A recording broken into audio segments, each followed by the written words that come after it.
प्रश्न पहिला, खालीलपैकी कोणत्या गोष्टी युनेस्कोच्या मेमरी ऑफ द वर्ल्ड रजिस्टरमध्ये समाविष्ट करण्यात आलेल्या आहेत?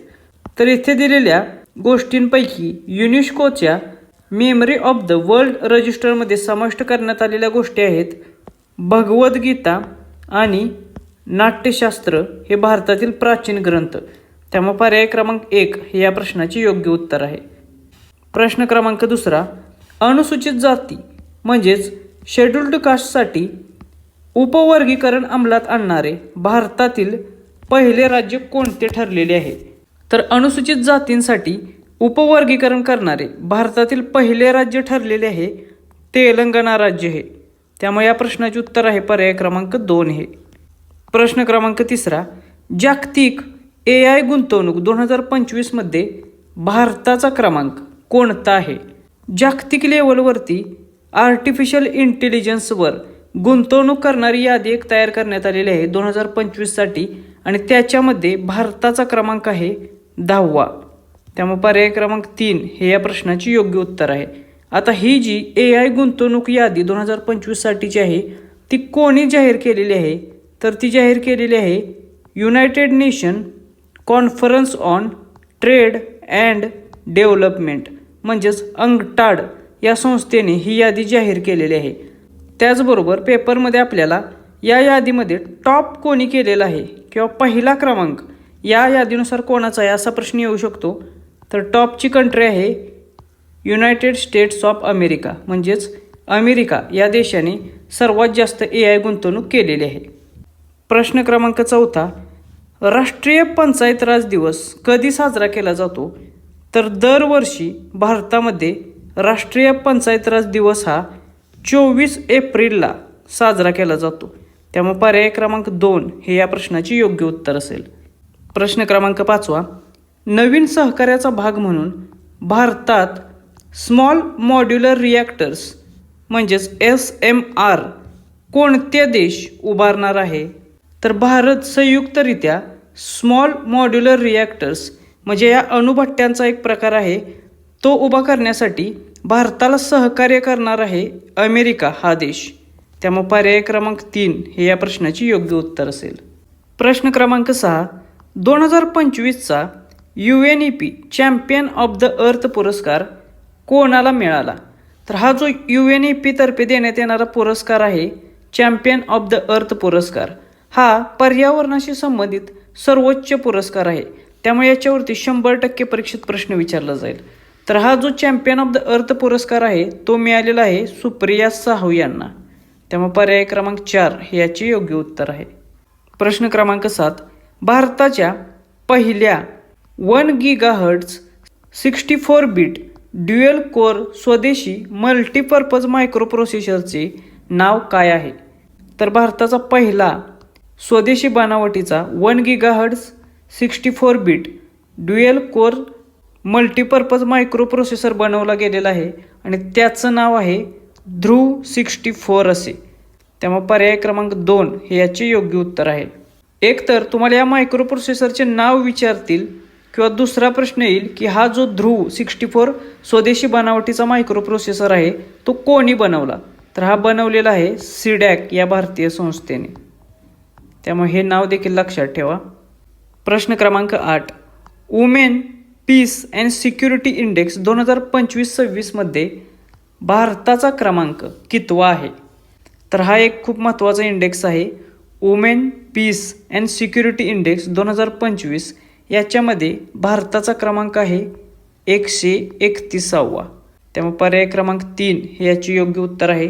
परीक्षेच्या दृष्टिकोनातून सर्व इंडेक्स खूप महत्त्वाचे आहेत आणि त्याच्यामध्ये एकतर ते प्रश्न भारताचा क्रमांक कितवा आहे याच्यावरती विचारतील किंवा या इंडेक्समध्ये पहिला क्रमांक कोणत्या देशाचा आहे याच्यावरती विचारतील. तर पहिला क्रमांक आहे डेन्मार्क या देशाचा. त्यामुळे पहिला क्रमांक डेन्मार्कचा आणि 131वा आहे भारतचा. प्रश्न क्रमांक 9, पंतप्रधान कार्यालयाचे म्हणजेच PM ऑफिसचे नवीन नाव काय ठेवण्यात आलेले आहे? तर हा देखील एक खूप महत्त्वाचा प्रश्न आहे.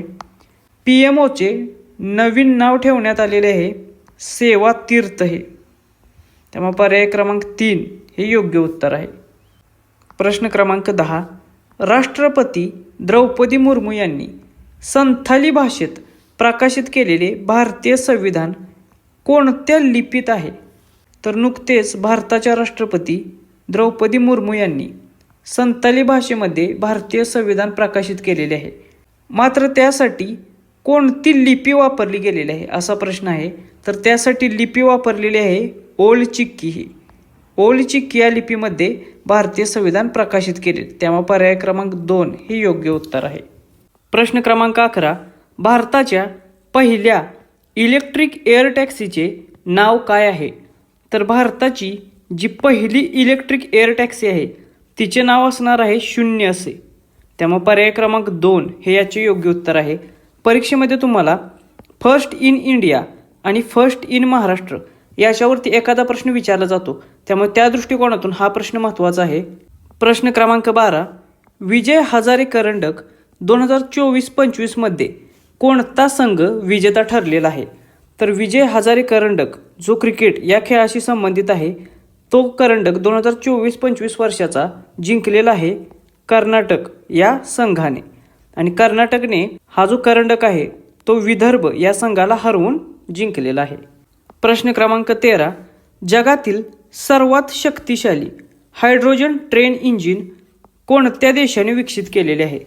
तर जगामधले सर्वाधिक शक्तिशाली असे हायड्रोजन ट्रेन इंजिन विकसित केलेले आहे भारत या देशाने.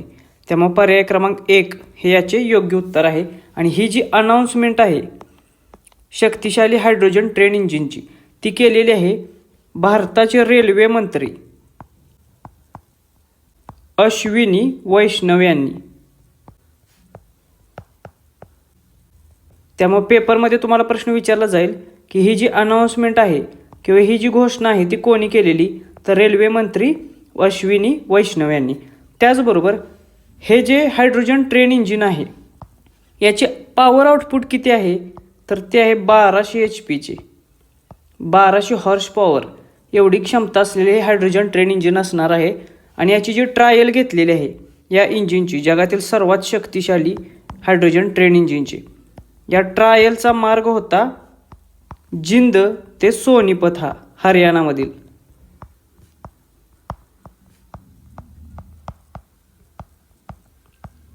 जिंद ते सोनीपत या मार्गावरती या हायड्रोजन ट्रेन इंजिनची चाचणी घेतली होती. प्रश्न क्रमांक 14. खो खो विश्वचषक 2025चे विजेतेपद कोणत्या देशाने जिंकले? तर 2025चा जो खो खो वर्ल्ड कप पार पडला त्याचे विजेतेपद जिंकलेले आहे भारत या देशाने. भारत या देशाने मेल विश्वचषक आणि फिमेल विश्वचषक म्हणजे स्त्रियांचा आणि पुरुषांच्या अशा दोन्ही विश्वचषकामध्ये विजेतेपद मिळवलेले आहे. त्यामुळे दोन्ही गोष्टी लक्षात ठेवा. त्याचबरोबर हा जो विश्वचषक झाला तो कोठे पार पडला असा देखील परीक्षेमध्ये प्रश्न येऊ शकतो. तर हा विश्वचषक नवी दिल्ली येथे पार पडलेला होता. त्यामुळे हे ठिकाण देखील लक्षात ठेवा. परीक्षेमध्ये ठिकाणावरती देखील प्रश्न विचारले जातात. प्रश्न क्रमांक 15. 78व्या संतोष ट्रॉफी 2024-25चे विजेतेपद कोणत्या संघाने जिंकले? तर जी 78वी संतोष ट्रॉफी 2024-25 पार पडली ही ट्रॉफी कशाशी संबंधित आहे? तर ही ट्रॉफी आहे फुटबॉल या खेळाशी संबंधित. पेपरमध्ये तुम्हाला असा प्रश्न विचारला जाईल की संतोष ट्रॉफी ही कोणत्या खेळाशी संबंधित आहे? तर ते आहे फुटबॉल या खेळाशी संबंधित. तर ही जी 24-25ची स्पर्धा झाली याचे विजेतेपद पटकावलेले आहे पश्चिम बंगालच्या संघाने. त्यामुळे पर्याय क्रमांक 4 हे याचे योग्य उत्तर असेल. प्रश्न क्रमांक 16. भारताच्या हवामान निरीक्षण व अंदाज क्षमतांमध्ये सुधारणा करण्यासाठी स्वदेशी बनवलेल्या ॲटोमॅटिक वेदर स्टेशन या भारतीय शास्त्रज्ञांनी कोणत्या तंत्रज्ञानाचा वापर करून विकसित केली आहे? तर भारतीयच्या शास्त्रज्ञांनी ही ॲटोमॅटिक वेदर स्टेशन ही प्रणाली विकसित केलेली आहे आणि त्याच्यासाठी 3D प्रिंटिंग तंत्रज्ञान वापरलेले आहे. त्यामुळे पर्याय क्रमांक 4 हे याचे योग्य उत्तर आहे. ही टेक्नॉलॉजी कशासाठी? तर याच्यामध्ये हवामान निरीक्षण आणि हवामानाचा अंदाज लावण्याची भारताची जी क्षमता आहे त्याच्यामध्ये सुधारणा होणार आहे. त्याचबरोबर हा जो ॲटोमॅटिक वेदर स्टेशन प्रकल्प आहे तो प्रकल्प मिशन मोसम या मिशन अंतर्गत राबवला जात आहे. त्यामुळे हे मिशनचे नाव देखील लक्षात ठेवा. त्याचबरोबर याच्यासाठी कोणती संस्था लीड करत आहे, तर हा प्रोजेक्ट लीड केला जात आहे पुण्याच्या Indian institute of tropical metrology ITM Pune या संस्थेद्वारे हा प्रोजेक्ट लीड केला जात आहे. त्यामुळे पुण्याची संस्था असल्यामुळे याच्यावरती देखील प्रश्न येऊ शकतो. हे संस्थेचे नाव लक्षात ठेवा. प्रश्न क्रमांक 17. अलीकडे भारतातील पहिले सरकारी रुग्णालय आधारित कृत्रिम बुद्धिमत्ता क्लिनिक कोणत्या राज्यात सुरू करण्यात आले? तर पुन्हा एकदा पहिले अशा स्वरूपाचा हा प्रश्न आहे. तर सरकारी रुग्णालयाला अटॅच असलेले कृत्रिम बुद्धिमत्ता क्लिनिक भारतातील पहिले अशा प्रकारचे सुरू करण्यात आलेले आहे उत्तर प्रदेश या राज्यामध्ये. त्यामुळे पर्याय क्रमांक 2 हे याचे योग्य उत्तर आहे. प्रश्न क्रमांक 18. जगातील सर्वात मोठा तांदूळ उत्पादक देश म्हणून चीनला मागे टाकून कोणता देश पुढे आलेला आहे? तर जगातील सर्वात मोठा तांदूळ उत्पादक देश ठरलेला आहे भारत देश हा. त्यामुळे पर्याय क्रमांक 1 हे याचे योग्य उत्तर आहे. हा प्रश्न तुम्हाला विचारण्याची शक्यता खूप जास्त आहे, कारण यापूर्वीचा अशाच प्रकारचा प्रश्न यापूर्वी एका परीक्षेमध्ये त्यांनी विचारलेला होता. तर नुकताच भारतामध्ये जवळपास 150 मिलियन टन एवढे तांदळाचे उत्पादन झालेले आहे आणि एवढ्या प्रमाणात उत्पादन घेऊन भारताने चीनला मागे टाकून सर्वात मोठा तांदूळ उत्पादक देश ठरण्याचा मान मिळवलेला आहे. प्रश्न क्रमांक 19. महाराष्ट्राचे पोलीस महासंचालक DGP म्हणून पदभार कोणी स्वीकारला? तर हा देखील एक खूप महत्त्वाचा प्रश्न आहे. महाराष्ट्रात पोलीस महासंचालकपदी एक नवीन नियुक्ती झालेली आहे आणि त्यांचे नाव आहे सदानंद वसंत दाते. हे महाराष्ट्राचे DGP म्हणून कार्य करतील. त्यामुळे पर्याय क्रमांक 1 हे याचे योग्य उत्तर आहे. प्रश्न क्रमांक 20. 2026मध्ये भारताचा 92वा बुद्धिबळ ग्रँडमास्टर कोण झाला? तर 92वा बुद्धिबळ ग्रँडमास्टर झालेला आहे आर्यन वर्ष्णेय. आर्यन वर्ष्णेय हा 92वा बुद्धिबळ ग्रँडमास्टर ठरलेला आहे. प्रश्न क्रमांक 21. 2026च्या रिस्पॉन्सिबल नेशन्स इंडेक्स मध्ये भारताचा क्रमांक कितवा आहे? तर 2026चा जानेवारी महिन्यात हा रिस्पॉन्सिबल नेशन्स इंडेक्स म्हणजेच जबाबदार राष्ट्रीय अहवाल जाहीर करण्यात आलेला आहे आणि या अहवालामध्ये भारताचा क्रमांक आहे 16वा. त्यामुळे याचे उत्तर आहे पर्याय क्रमांक 3 हे. परीक्षेच्या दृष्टिकोनातून हे जे महत्त्वाचे इंडेक्स आहेत त्याच्यावरती नेहमी प्रश्न विचारले जातात, त्यामुळे ते काळजीपूर्वक व्यवस्थित करायचे आहेत. तर हा जो इंडेक्स आहे रिस्पॉन्सिबल नेशन्स इंडेक्स हा प्रकाशित कोण करतं? तर नवी दिल्ली येथे स्थित असलेली वर्ल्ड इंटेलेक्च्युअल फाउंडेशन ही संस्थेमार्फत याचे प्रकाशन केलेले आहे. मग हा अहवाल तयार करताना कोणकोणत्या फॅक्टर्स किंवा इंडिकेटर्सचा विचार केलेला?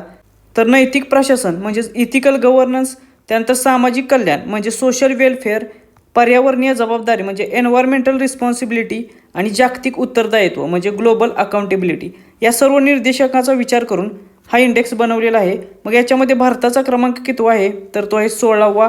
जवळपास 154 देशांमध्ये भारताचा क्रमांक 16वा आहे आणि त्यासाठी भारताला मिळालेले गुण आहेत 0.5515 एवढे. मग या निर्देशांकामध्ये टॉपचे 3 देश कोणकोणते आहेत? तर पहिल्या क्रमांकावर आहे सिंगापूर, दुसऱ्या क्रमांकावर आहे स्वित्झर्लंड आणि तिसऱ्या क्रमांकावर आहे डेन्मार्क हा देश.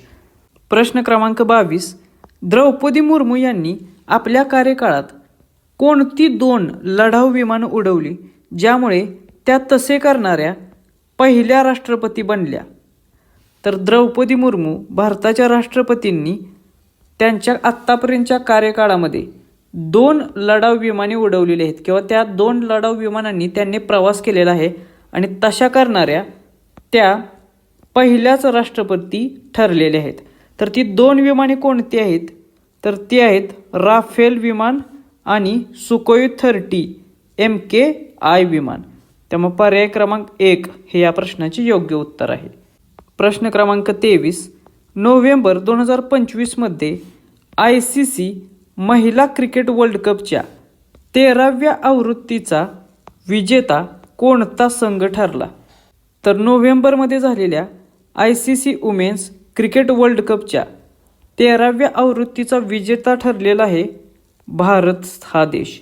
त्यामुळे पर्याय क्रमांक 1 हे याचे योग्य उत्तर आहे. आता हा जो वर्ल्ड कप होता तो भारत आणि श्रीलंका या 2 देशांनी संयुक्तपणे आयोजित केलेला. त्यामुळे याचे आयोजन कोणी केलेले याच्यावरती देखील प्रश्न येऊ शकतो. याचा विजेता ठरलेला संघ आहे भारत आणि उपविजेता ठरलेला संघ आहे दक्षिण आफ्रिका. म्हणजे दक्षिण आफ्रिकेला हरवून भारताने हा वर्ल्ड कप जिंकलेला आहे. त्याचबरोबर या वर्ल्ड कपमध्ये सर्वाधिक विकेट्स मिळवलेले आहेत भारताच्या दीप्ती शर्मा यांनी. दीप्ती शर्मा यांनी एकूण 22 विकेट्स मिळवलेले आहेत आणि सर्वाधिक विकेट्स मिळवणाऱ्या त्या खेळाडू ठरलेले आहेत. त्यानंतर प्रश्न क्रमांक 24, मिस युनिव्हर्स 2025 म्हणून कोणाची निवड झाली आहे? तर मिस युनिव्हर्स 2025 म्हणून निवड झालेली आहे फातिमा बॉश यांची. तेव्हा पर्याय क्रमांक 3 हे याचे योग्य उत्तर आहे. ही जी 2025ची मिस युनिव्हर्स स्पर्धा होती ती एकूण 74वी मिस युनिव्हर्स स्पर्धा होती आणि ही 74वी स्पर्धा कोठे भरलेली आहे याच्यावरती देखील प्रश्न येऊ शकतो. तर ही स्पर्धा भरलेली आहे थायलंड या देशामध्ये. त्यामुळे हे ठिकाण देखील लक्षात ठेवा. या ठिकाणावरती देखील प्रश्न विचारले जातात. प्रश्न क्रमांक 25, 2024चा इंदिरा गांधी शांतता पुरस्कार कोणाला प्रदान करण्यात आला? तर 2024चा इंदिरा गांधी शांतता पुरस्कार प्रदान करण्यात आलेला आहे मिशेल बॅशलेट यांना. त्यामुळे पर्याय क्रमांक 2 हे याचे योग्य उत्तर आहे.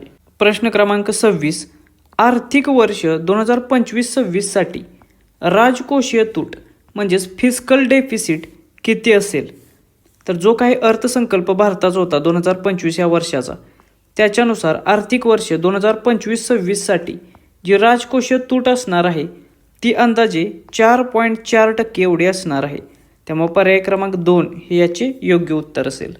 प्रश्न क्रमांक 27, आर्थिक वर्ष 2024 मध्ये भारताच्या कृषी क्षेत्राचा GDP मध्ये किती टक्के वाटा होता? तर जे आर्थिक वर्ष 2024 होते या वर्षामध्ये भारताचा कृषी क्षेत्र जे आहे त्याचा GDP मध्ये असलेला वाटा होता 16% एवढा. म्हणजे एकूण GDPच्या 16% वाटा हा कृषी क्षेत्राचा आहे. त्यामुळे पर्याय क्रमांक 1 हे याचे योग्य उत्तर असेल आणि ही जी माहिती आहे ती 2024 या आर्थिक वर्षाशी संबंधित असेल. त्याचबरोबर 2024च्या डेटानुसार 46.1% एवढी लोकसंख्या ही कृषी क्षेत्रामध्ये समाविष्ट आहे आणि यात 46.1% एवढ्या लोकसंख्येद्वारे एकूण 16% योगदान GDP मध्ये दिले गेलेले आहे. प्रश्न क्रमांक 28, 72व्या राष्ट्रीय व्हॉलीबॉल अजिंक्यपद स्पर्धेत पुरुषांचे विजेतेपद कोणत्या संघाने जिंकले? तर 72वी नॅशनल व्हॉलीबॉल चॅम्पियनशिप पार पडलेली आहे आणि या स्पर्धेमध्ये पुरुषांचे अजिंक्यपद किंवा विजेतेपद पटकवलेले आहे रेल्वेच्या संघाने. त्यामुळे पर्याय क्रमांक 2 हे याचे योग्य उत्तर असेल. आता ही स्पर्धा का महत्त्वाची आहे? कारण या स्पर्धेचे उद्घाटन जे आहे ते भारताचे पंतप्रधान नरेंद्र मोदी यांच्या हस्ते करण्यात आलेले. त्यामुळे ज्या ज्या स्पर्धांचे उद्घाटन पंतप्रधान करतात त्या त्या स्पर्धांवरती परीक्षेत प्रश्न विचारले गेलेले आहेत. त्यामुळे त्या दृष्टिकोनातून ही स्पर्धा खूप महत्त्वाची आहे. मग याचे आयोजन कुठे केलेले? तर ही स्पर्धा उत्तर प्रदेशमधील वाराणसी या शहरात आयोजित केलेली आणि या स्पर्धेतील पुरुष गटाचा विजेता होता रेल्वेचा संघ आणि महिला गटातील विजेता होता केरळचा संघ. त्यामुळे हे ॲडिशनल इन्फॉर्मेशन देखील लक्षात ठेवा. याच्यावरती देखील प्रश्न येऊ शकतो. प्रश्न क्रमांक 29, टाइम मासिकाच्या वुमेन ऑफ द इयर 2025 या यादीमध्ये कोणत्या भारतीय महिलेचा समावेश करण्यात आलेला आहे? तर भारताच्या पूर्णिमा देवी बर्मन यांचा टाइम मासिकाच्या वुमेन ऑफ द इयर 2025 या यादीमध्ये समावेश करण्यात आलेला आहे. त्यामुळे पर्याय क्रमांक 1 हे या प्रश्नाचे योग्य उत्तर आहे. प्रश्न क्रमांक 30, पहिली अखिल भारतीय ट्रान्सजेंडर परिषद कोणत्या शहरामध्ये आयोजित करण्यात आली होती?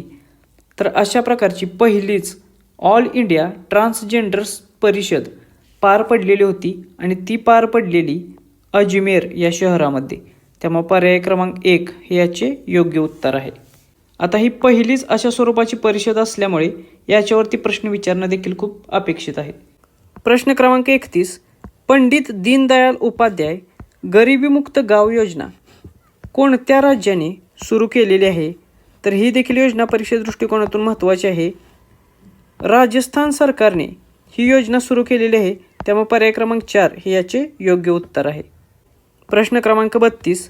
जागतिक बँकेच्या अहवालानुसार जगातील सर्वात समान देशांमध्ये इन्कम इक्वॅलिटीच्या बाबतीत भारताचा क्रमांक कितवा आहे? तर इन्कम इक्वॅलिटी म्हणजेच गिनी इंडेक्सनुसार ही रँकिंग ठरवली जाते आणि याच्या अंतर्गत जगातील सर्वात समान देशांमध्ये भारताचा क्रमांक 4था आहे. त्यामुळे या प्रश्नाचे उत्तर आहे पर्याय क्रमांक 1 हे. प्रश्न क्रमांक 33. भारत 2024मध्ये जगातील टिंबटिंब सर्वात मोठा जैव इंधन वापरकर्ता ठरलेला आहे. तर जैव इंधन वापरण्याच्या बाबतीत भारत हा जगातील 4थ्या क्रमांकाचा सर्वात मोठा देश ठरलेला आहे. त्यामुळे पर्याय क्रमांक 3 हे याचे योग्य उत्तर आहे. प्रश्न क्रमांक 34. भारताची पहिली महिला नौदल लढाऊ वैमानिक कोण ठरलेली आहे? तर हा देखील प्रश्न परीक्षे दृष्टिकोनातून खूप महत्त्वाचा आहे. भारताच्या पहिल्या महिला नौदल लढाऊ वैमानिक ठरलेले आहेत आस्था पुनिया. त्यामुळे या प्रश्नाचे उत्तर आहे पर्याय क्रमांक 1 हे. प्रश्न क्रमांक 35. राशन वितरणासाठी फेस ID तंत्रज्ञानाचा वापर करणारे पहिले राज्य कोणते ठरलेले आहे? तर भारतामध्ये राशन वितरणासाठी फेस ID टेक्नॉलॉजी वापरणारे पहिले राज्य ठरण्याचा मान मिळालेला आहे हिमाचल प्रदेश या राज्याला. त्यामुळे पर्याय क्रमांक 2 हे याचे योग्य उत्तर आहे. प्रश्न क्रमांक 36. India 5000 years of history on the subcontinent या पुस्तकाचे लेखक कोण आहेत? तर हे देखील पुस्तक परीक्षे दृष्टिकोनातून खूप महत्त्वाचे आहे. India 5000 years of history on a subcontinent हे जे पुस्तक आहे ते लिहिलेले आहे ऑन्ड्रे ट्रुस्के यांनी. त्यामुळे पर्याय क्रमांक 2 हे याचे योग्य उत्तर असेल. प्रश्न क्रमांक 37. राष्ट्रीय ई-गव्हर्नन्स पुरस्कार 2025मध्ये सुवर्णपदक जिंकणारे रोहिणी ग्रामपंचायत कोणत्या राज्यातील आहे? तर राष्ट्रीय ई-गव्हर्नन्स पुरस्कार 2025मध्ये सुवर्णपदक जिंकणारी रोहिणी ग्रामपंचायत आहे महाराष्ट्र राज्यातील. त्यामुळे पर्याय क्रमांक 3 हे याचे योग्य उत्तर असेल आणि महाराष्ट्राशी संबंधित असल्यामुळे हा देखील प्रश्न परीक्षेमध्ये 100% येऊ शकतो. आणि परीक्षेत तुम्हाला ही रोहिणी ग्रामपंचायत कोणत्या जिल्ह्यातील आहे महाराष्ट्रातील असा देखील प्रश्न येऊ शकतो. तर हे आहे धुळे जिल्ह्यातील. त्यामुळे हे देखील लक्षात ठेवा. त्याचबरोबर याला सुवर्णपदक मिळालेले आहे हे लक्षात असू द्या. आणि हे सुवर्णपदक ई-गव्हर्नन्सशी संबंधित आहे ते देखील लक्षात असू द्या, कारण कोणत्याही प्रकारे ते प्रश्न विचारू शकतात. प्रश्न क्रमांक 38. जागतिक बँकेच्या अहवालानुसार 2022-23मध्ये भारतातील तीव्र गरिबीचे प्रमाण किती होते? तर जागतिक बँकेचा अहवालानुसार 2022-23 या सालामध्ये भारतातील तीव्र गरिबीचे प्रमाण होते 5.3% एवढे. त्यामुळे पर्याय क्रमांक 1 हे याचे योग्य उत्तर असेल. त्याचबरोबर याच अहवालानुसार 2011-12 ते 2022-23 या कालावधीत भारतामध्ये 171 मिलियन एवढ्या लोकांना गरिबीतून बाहेर काढलेले आहे हे देखील लक्षात ठेवा. म्हणजे अशा प्रकारची माहिती या अहवालामध्ये नमूद आहे. त्यामुळे याच्यावरती देखील तुम्हाला प्रश्न विचारला जाऊ शकतो. एक तर तुम्हाला 2022-23 या सालातील तीव्र गरिबीचे प्रमाण विचारतील तर ते असेल 5.3% किंवा हा टाईम फ्रेम देतील आणि या टाईम फ्रेममधील किती लोकांना तीव्र गरिबीतून बाहेर काढले तर 171 मिलियन एवढ्या लोकांना हे देखील लक्षात ठेवा. प्रश्न क्रमांक 39. भारतीय भाषांचा शासन स्तरावर प्रसार करण्यासाठी भारतीय भाषा अनुभाग कोणी सुरू केले? तर भारतीय भाषा अनुभाग अमित शाह यांनी सुरू केलेला आहे. त्यामुळे पर्याय क्रमांक 2 हे याचे योग्य उत्तर असेल. प्रश्न क्रमांक 40.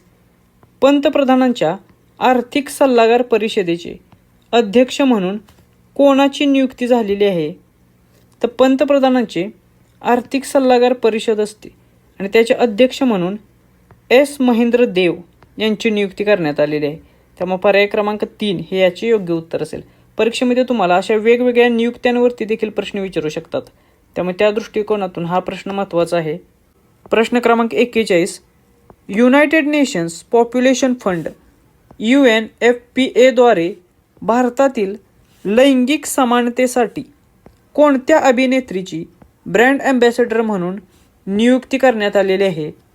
तर युनायटेड नेशन पॉप्युलेशन फंड या संस्थेद्वारे भारतामधील लैंगिक समानतेच्या संदर्भात जागृती करण्यासाठी किंवा प्रसार करण्यासाठी ब्रँड ॲम्बॅसेडर म्हणून कृती सेनन या भारतीय अभिनेत्रीची निवड करण्यात आलेली आहे. त्यामुळे पर्याय क्रमांक 1 हे याचे योग्य उत्तर असेल. प्रश्न क्रमांक 42, global work life balance index 2025मध्ये भारत कोणत्या स्थानावर आहे? तर जगभरातील कामगारांना देण्यात येणाऱ्या सुट्टीनुसार हा इंडेक्स काढण्यात येतो. Global work life balance index 2025 याच्यामध्ये भारताचे स्थान आहे 42वे. त्यामुळे पर्याय क्रमांक 2 हे याचे योग्य उत्तर असेल.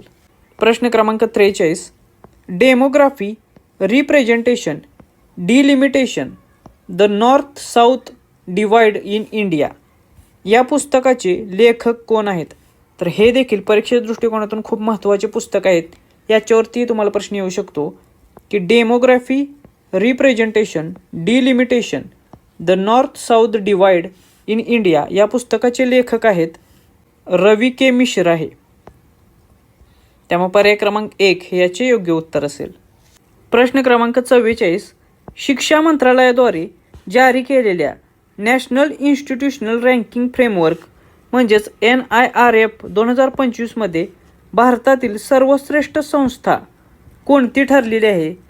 तर दरवर्षी शिक्षण मंत्रालयाद्वारे NIRF म्हणजेच नॅशनल इन्स्टिट्यूशनल रँकिंग फ्रेमवर्क जारी केला जातो आणि त्याच्यानुसार वेगवेगळ्या कॅटेगरीमध्ये सर्वोत्कृष्ट प्रदर्शन करणाऱ्या संस्थांची रँकिंग केली जाते. तर याच्यामध्ये ओव्हरऑल सर्वश्रेष्ठ ठरलेली संस्था कोणती आहे की सर्वच बाबींमध्ये? तर ती आहे IIT मद्रास ही. त्यामुळे पर्याय क्रमांक 3 हे याचे योग्य उत्तर असेल. त्यानंतर प्रश्न क्रमांक 45, 82व्या व्हेनिस फिल्म फेस्टिवलच्या ओरिजिनॅलिटी सेक्शन या श्रेणीमध्ये बेस्ट डायरेक्टर हा अवॉर्ड कोणत्या भारतीय फिल्म मेकरला मिळालेला आहे? तर 82व्या व्हेनिस फिल्म फेस्टिवलमधील ओरिजिनॅलिटी सेक्शन या श्रेणीमध्ये बेस्ट डायरेक्टर हा अवॉर्ड मिळालेला आहे अनुपमा रॉय या भारतीय फिल्म मेकरला. त्यामुळे पर्याय क्रमांक 1 हे याचे योग्य उत्तर आहे. प्रश्न क्रमांक 46, ऑस्ट्रेलियन ओपन 2026चे पुरुष एकेरीचे विजेतेपद कोणी जिंकले? तर पुरुष एकेरीचे विजेतेपद जिंकलेले आहे कार्लोस अल्कराज यांनी. त्यामुळे पर्याय क्रमांक 2 हे याचे योग्य उत्तर असेल.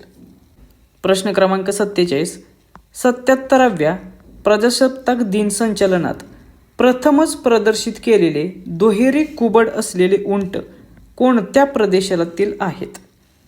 तर जे नुकताच आपला 77वा प्रजासत्ताक दिन 26 जानेवारी 2026 रोजी पार पडला आणि त्याच्यामध्ये संचलन जेव्हा चालू होते त्यावेळी पहिल्यांदाच अशा प्रकारे दुहेरी कुबड असलेले उंट याच्यामध्ये समाविष्ट करण्यात आले होते संचलनामध्ये. आणि हे उंट होते लडाख या प्रदेशातील आणि त्यांना बॅक्ट्रियन कॅमल म्हटलं जातं. आणि या कॅमल्सला किंवा या उंटला 2 कुबड्या असतात, दुहेरी कुबड असते. त्यामुळे पर्याय क्रमांक 2 याचे योग्य उत्तर असेल. प्रश्न क्रमांक 48, जागतिक आरोग्य संशोधनातील प्रभावी योगदानासाठी विले रिसर्च हिरोज प्राइज 2025 कोणत्या भारतीय डॉक्टरांना प्रदान करण्यात आला? तर हा एक वैद्यकीय क्षेत्रातील महत्त्वाचा अवॉर्ड आहे विले रिसर्च हिरोज प्राइज 2025. हा अवॉर्ड मिळालेला आहे भारतातील डॉक्टर चंद्रकांत लहरिया यांना. कशासाठी?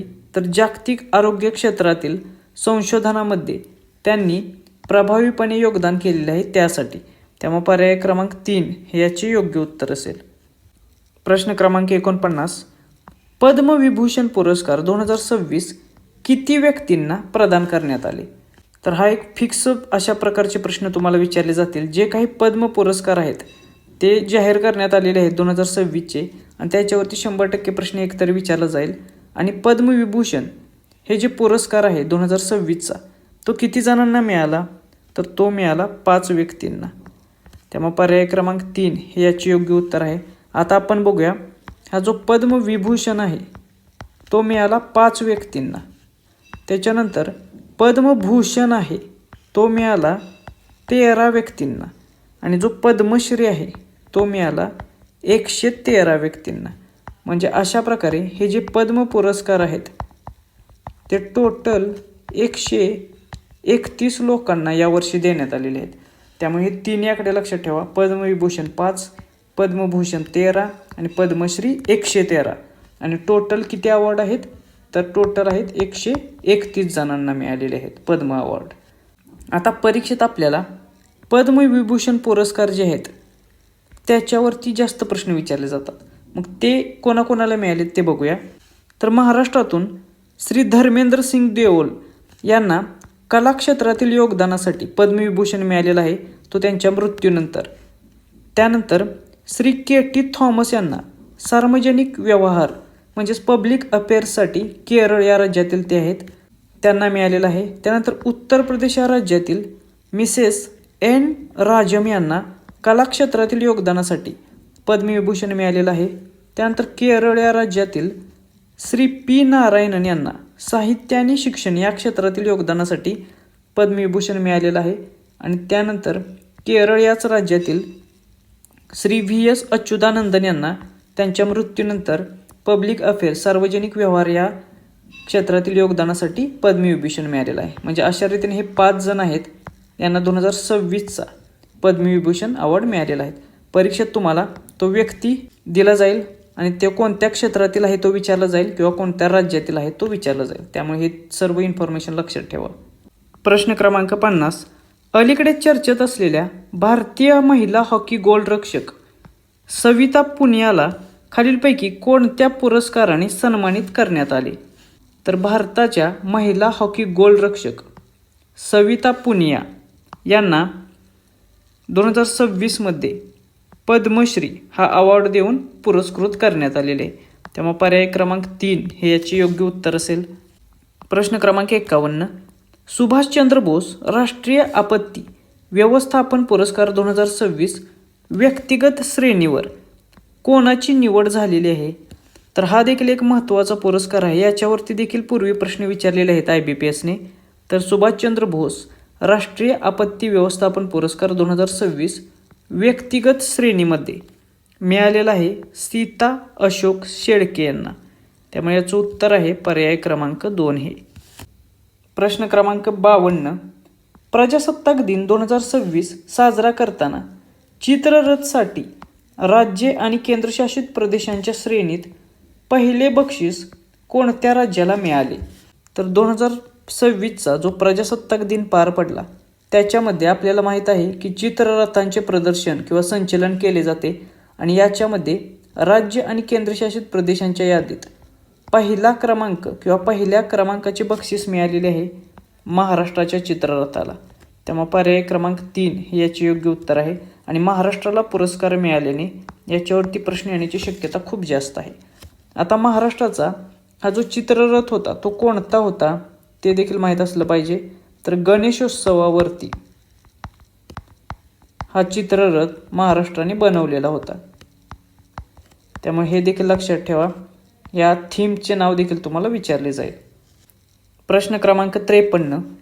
आर्थिक सर्वेक्षण 2025-26 नुसार भारतासाठी वित्तीय वर्ष 2025-26 मध्ये अपेक्षित वास्तविक GDP वाढ दर किती आहे, तर जे काही भारताची आर्थिक पाहणी आहे 2025-26ची त्याच्यानुसार फायनान्शियल इयर 2025-26 मध्ये भारताचा वास्तविक GDP ग्रोथ रेट किती होता, तर तो होता 7.4% एवढा.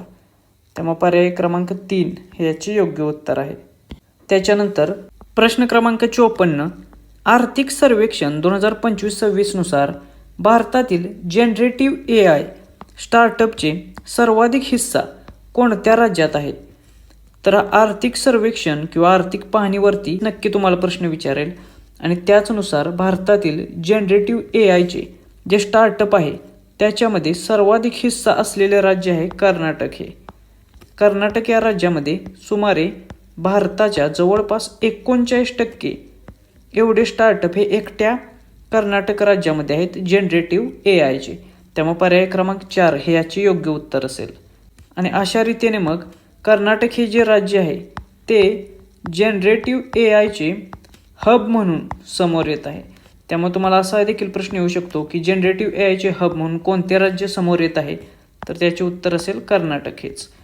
प्रश्न क्रमांक 55, डिजिटल गव्हर्नन्ससाठी world summit on the information society champion पुरस्कार 2025 कोणत्या ॲपला मिळालेला आहे? तर डिजिटल गव्हर्नन्ससाठी मेरी पंचायत ॲप या ॲपला अशा प्रकारचा पुरस्कार मिळालेला आहे. त्यामुळे पर्याय क्रमांक 2 हे याचे योग्य उत्तर आहे. हा देखील प्रश्न परीक्षा दृष्टिकोनातून महत्त्वाचा आहे. प्रश्न क्रमांक 56, फिडे विश्वचषक 2025 कोणता देश आयोजित करणार आहे?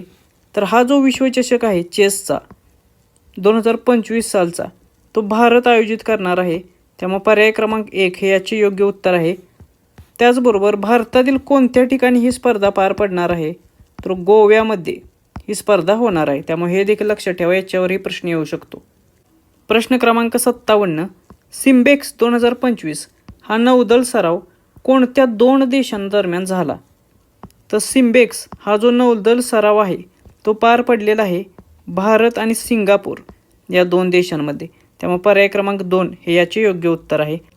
प्रश्न क्रमांक 58, प्रतिष्ठित असलेला पॉलीग्रास मॅजिक स्किल अवॉर्ड जिंकणारी पहिली भारतीय खेळाडू कोण बनलेली आहे? तर पॉलीग्रास मॅजिक स्किल अवॉर्ड जिंकणारी पहिली भारतीय खेळाडू ठरलेली आहे दीपिका सेहरावत ही. त्यामुळे या प्रश्नाचे उत्तर आहे पर्याय क्रमांक 1 हे. हा देखील प्रश्न महत्त्वाचा आहे. अशा प्रकारे जर गोष्ट घडत असेल पहिल्यांदाच तर त्याच्यावरती प्रश्न विचारला जातो. प्रश्न क्रमांक 59, राष्ट्रपती द्रौपदी मुर्मू यांच्या हस्ते कलिंगरत्न पुरस्कार 2024 कोणाला मिळाला? तर भारताचे शिक्षण मंत्री धर्मेंद्र प्रधान यांना कलिंगरत्न पुरस्कार 2024 प्रदान करण्यात आलेला आहे.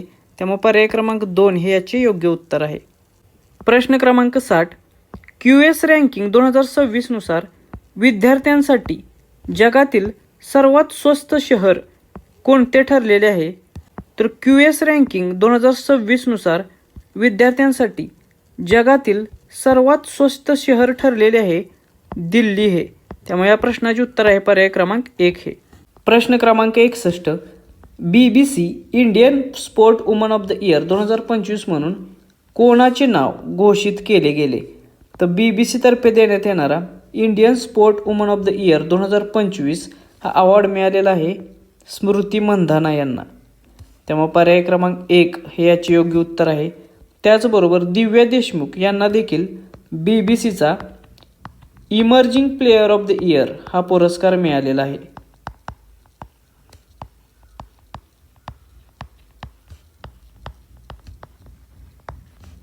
त्यामुळे हे देखील लक्षात ठेवा.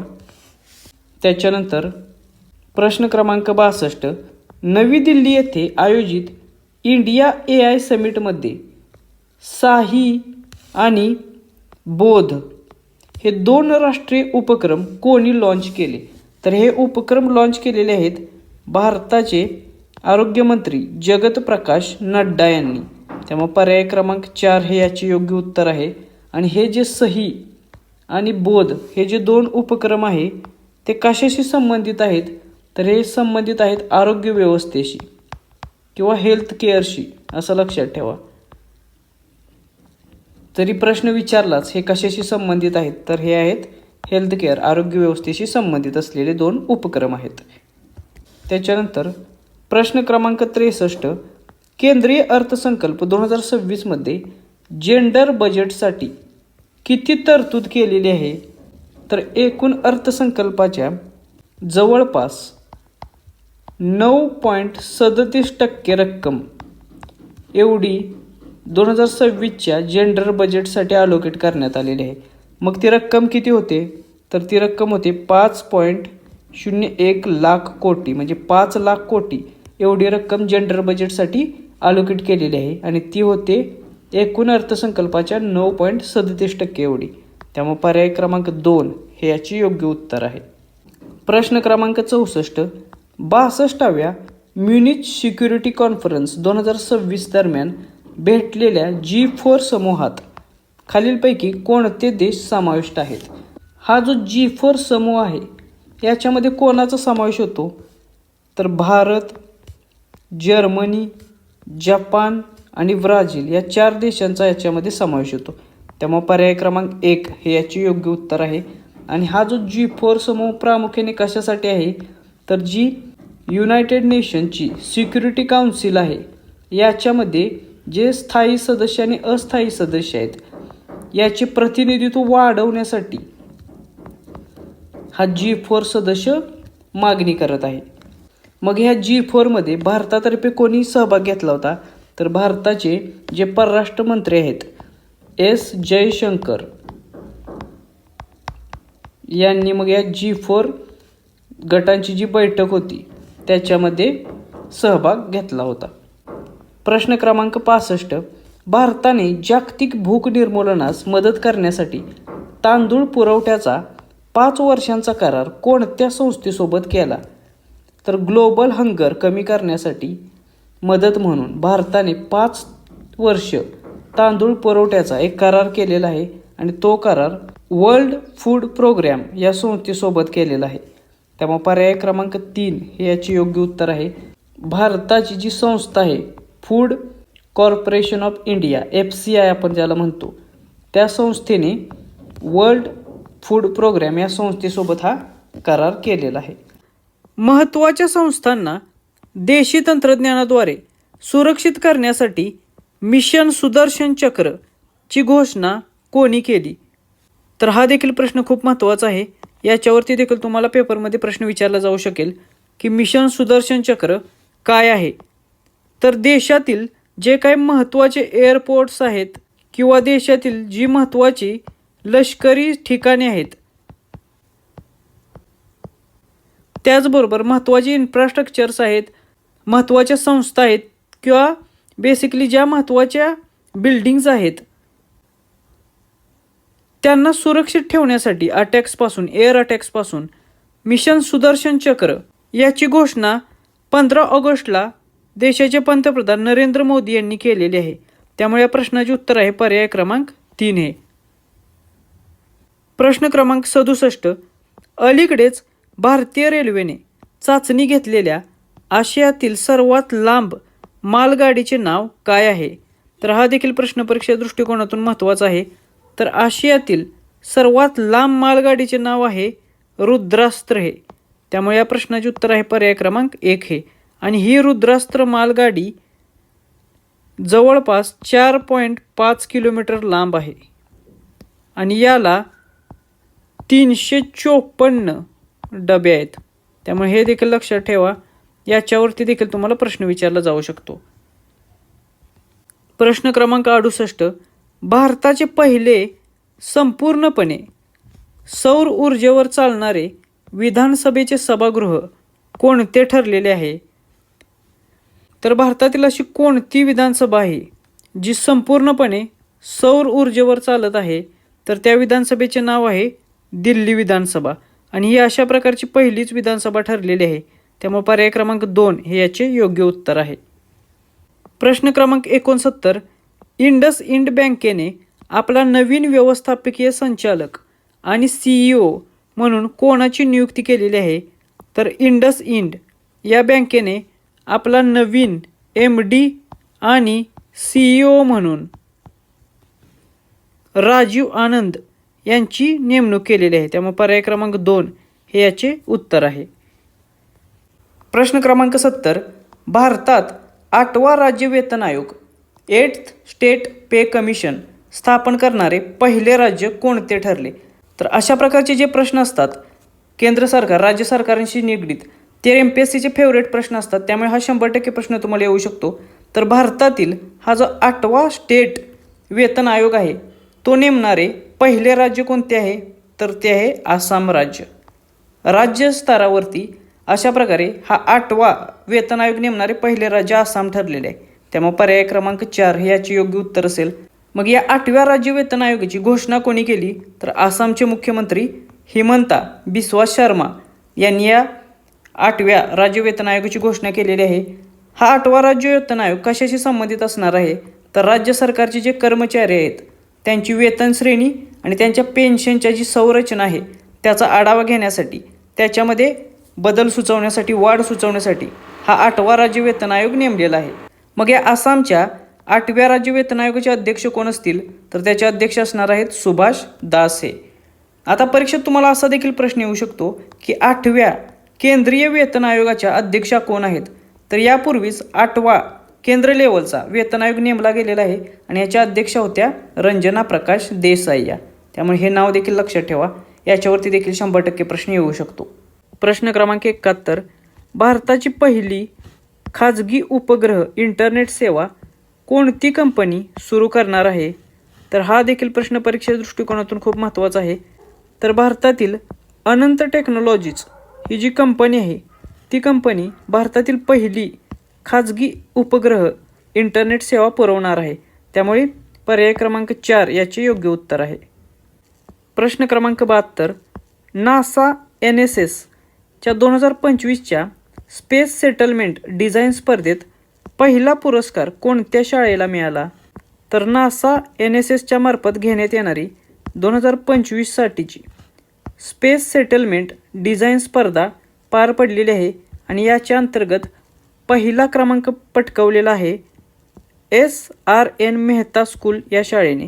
त्यामुळे या प्रश्नाचे उत्तर आहे पर्याय क्रमांक 1 हे. आणि ही शाळा कोणत्या राज्यात आहे? तर ही आहे कर्नाटक या राज्यातील शाळा. त्यामुळे हे देखील लक्षात ठेवा, हे देखील माहीत असावं. प्रश्न क्रमांक 73, steel authority of India limited म्हणजे सेलने पहिले परदेशी कार्यालय कुठे उघडलेले आहे? तर नुकतेच सेल या भारतीय कंपनीने पहिले परदेशातील ऑफिस उघडलेले आहे, कार्यालय उघडलेले आहे आणि ते त्यांनी दुबई या ठिकाणी उघडलेले आहे. त्यामुळे पर्याय क्रमांक 1 हे याचे योग्य उत्तर आहे.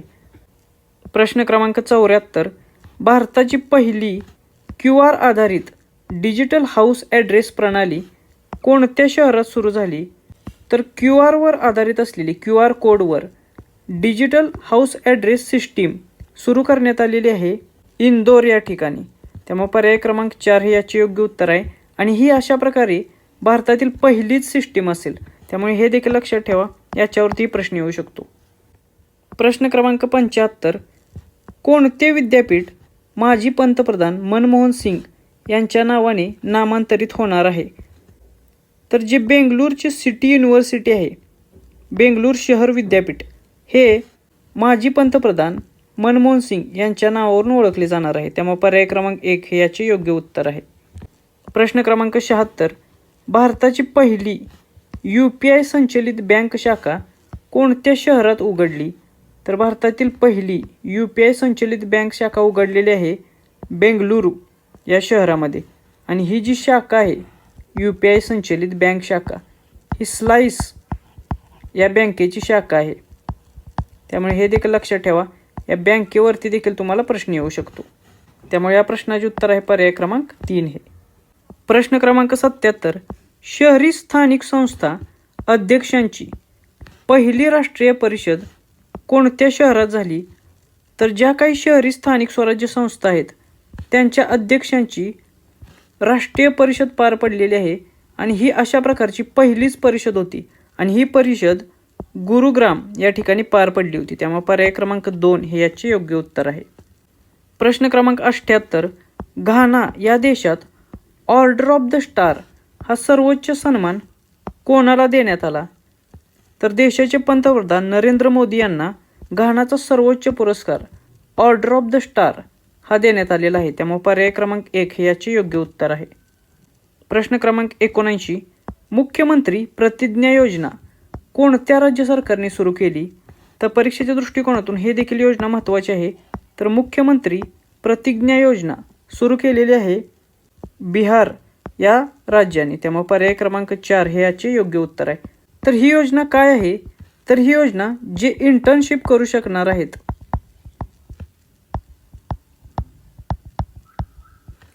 त्यांना सपोर्ट करण्यासाठी चालू केलेले आहे. त्यामुळे हे देखील लक्षात ठेवा. तुम्हाला पेपरमध्ये असा प्रश्न येऊ शकतो की इंटर्नशिपच्या सपोर्टसाठी बिहार राज्याने कोणती योजना सुरू केलेली आहे, तर त्याचे नाव आहे मुख्यमंत्री प्रतिज्ञा योजना. प्रश्न क्रमांक 80, आंतरराष्ट्रीय वाघ दिवस किंवा आंतरराष्ट्रीय व्याघ्र दिन कधी साजरा केला जातो, तर इंटरनॅशनल टायगर डे सेलिब्रेट केला जातो 29 जुलै या दिवशी.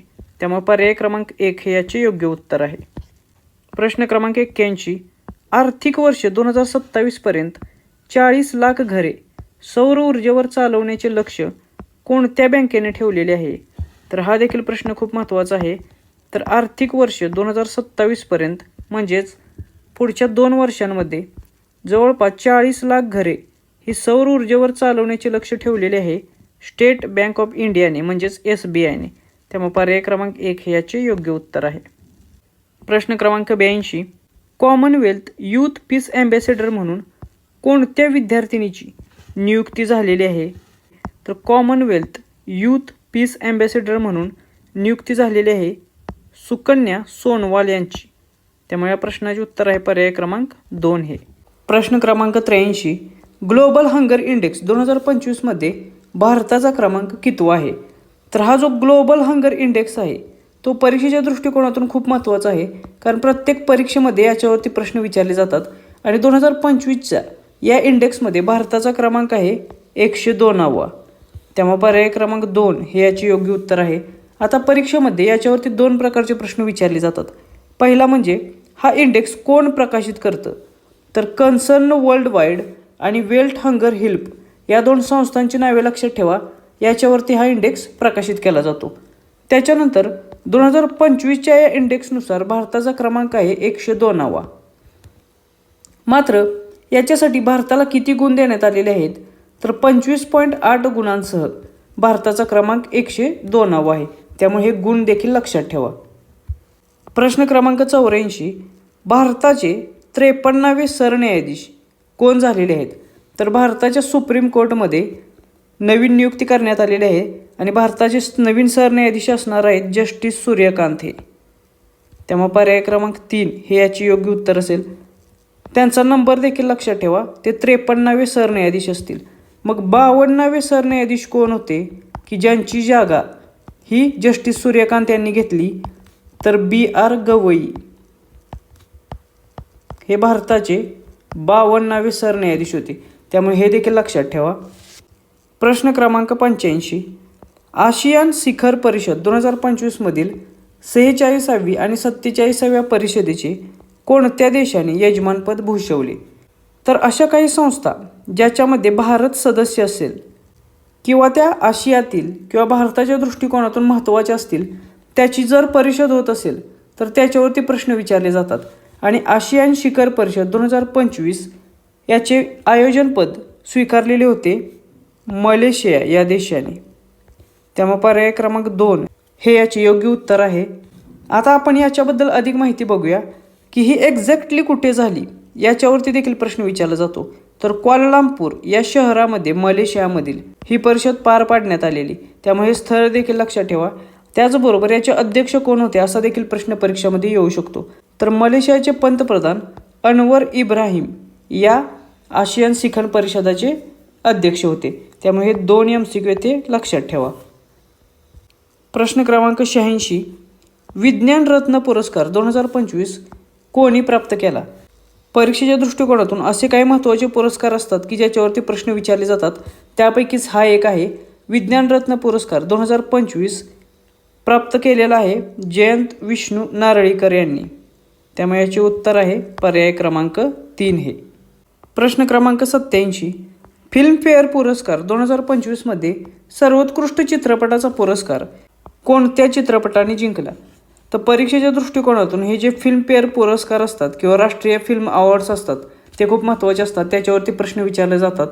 तर फिल्मफेअर पुरस्कार 2025मध्ये सर्वोत्कृष्ट चित्रपटाचा पुरस्कार जिंकलेला आहे लापता लेडीज या चित्रपटाने. त्यामुळे पर्याय क्रमांक 3 हे याचे योग्य उत्तर आहे. आता परीक्षेच्या दृष्टिकोनातून 2025चे जे काही महत्त्वाचे विजेते आहेत ते आपण बघूया की ज्याच्यावरती प्रश्न विचारणं अपेक्षित आहे. हा जो 2025चा अवॉर्ड सोहळा होता तो फिल्मफेअरचा 70वा अवॉर्ड होता, त्यामुळे हा लक्षात ठेवा. याच्यामध्ये सर्वोत्कृष्ट चित्रपटाचा पुरस्कार जिंकलेला आहे लापता लेडीज या चित्रपटाने. सर्वोत्कृष्ट दिग्दर्शक ठरलेले आहेत किरण राव या. कोणत्या चित्रपटासाठी? तर लापता लेडीज या चित्रपटासाठी.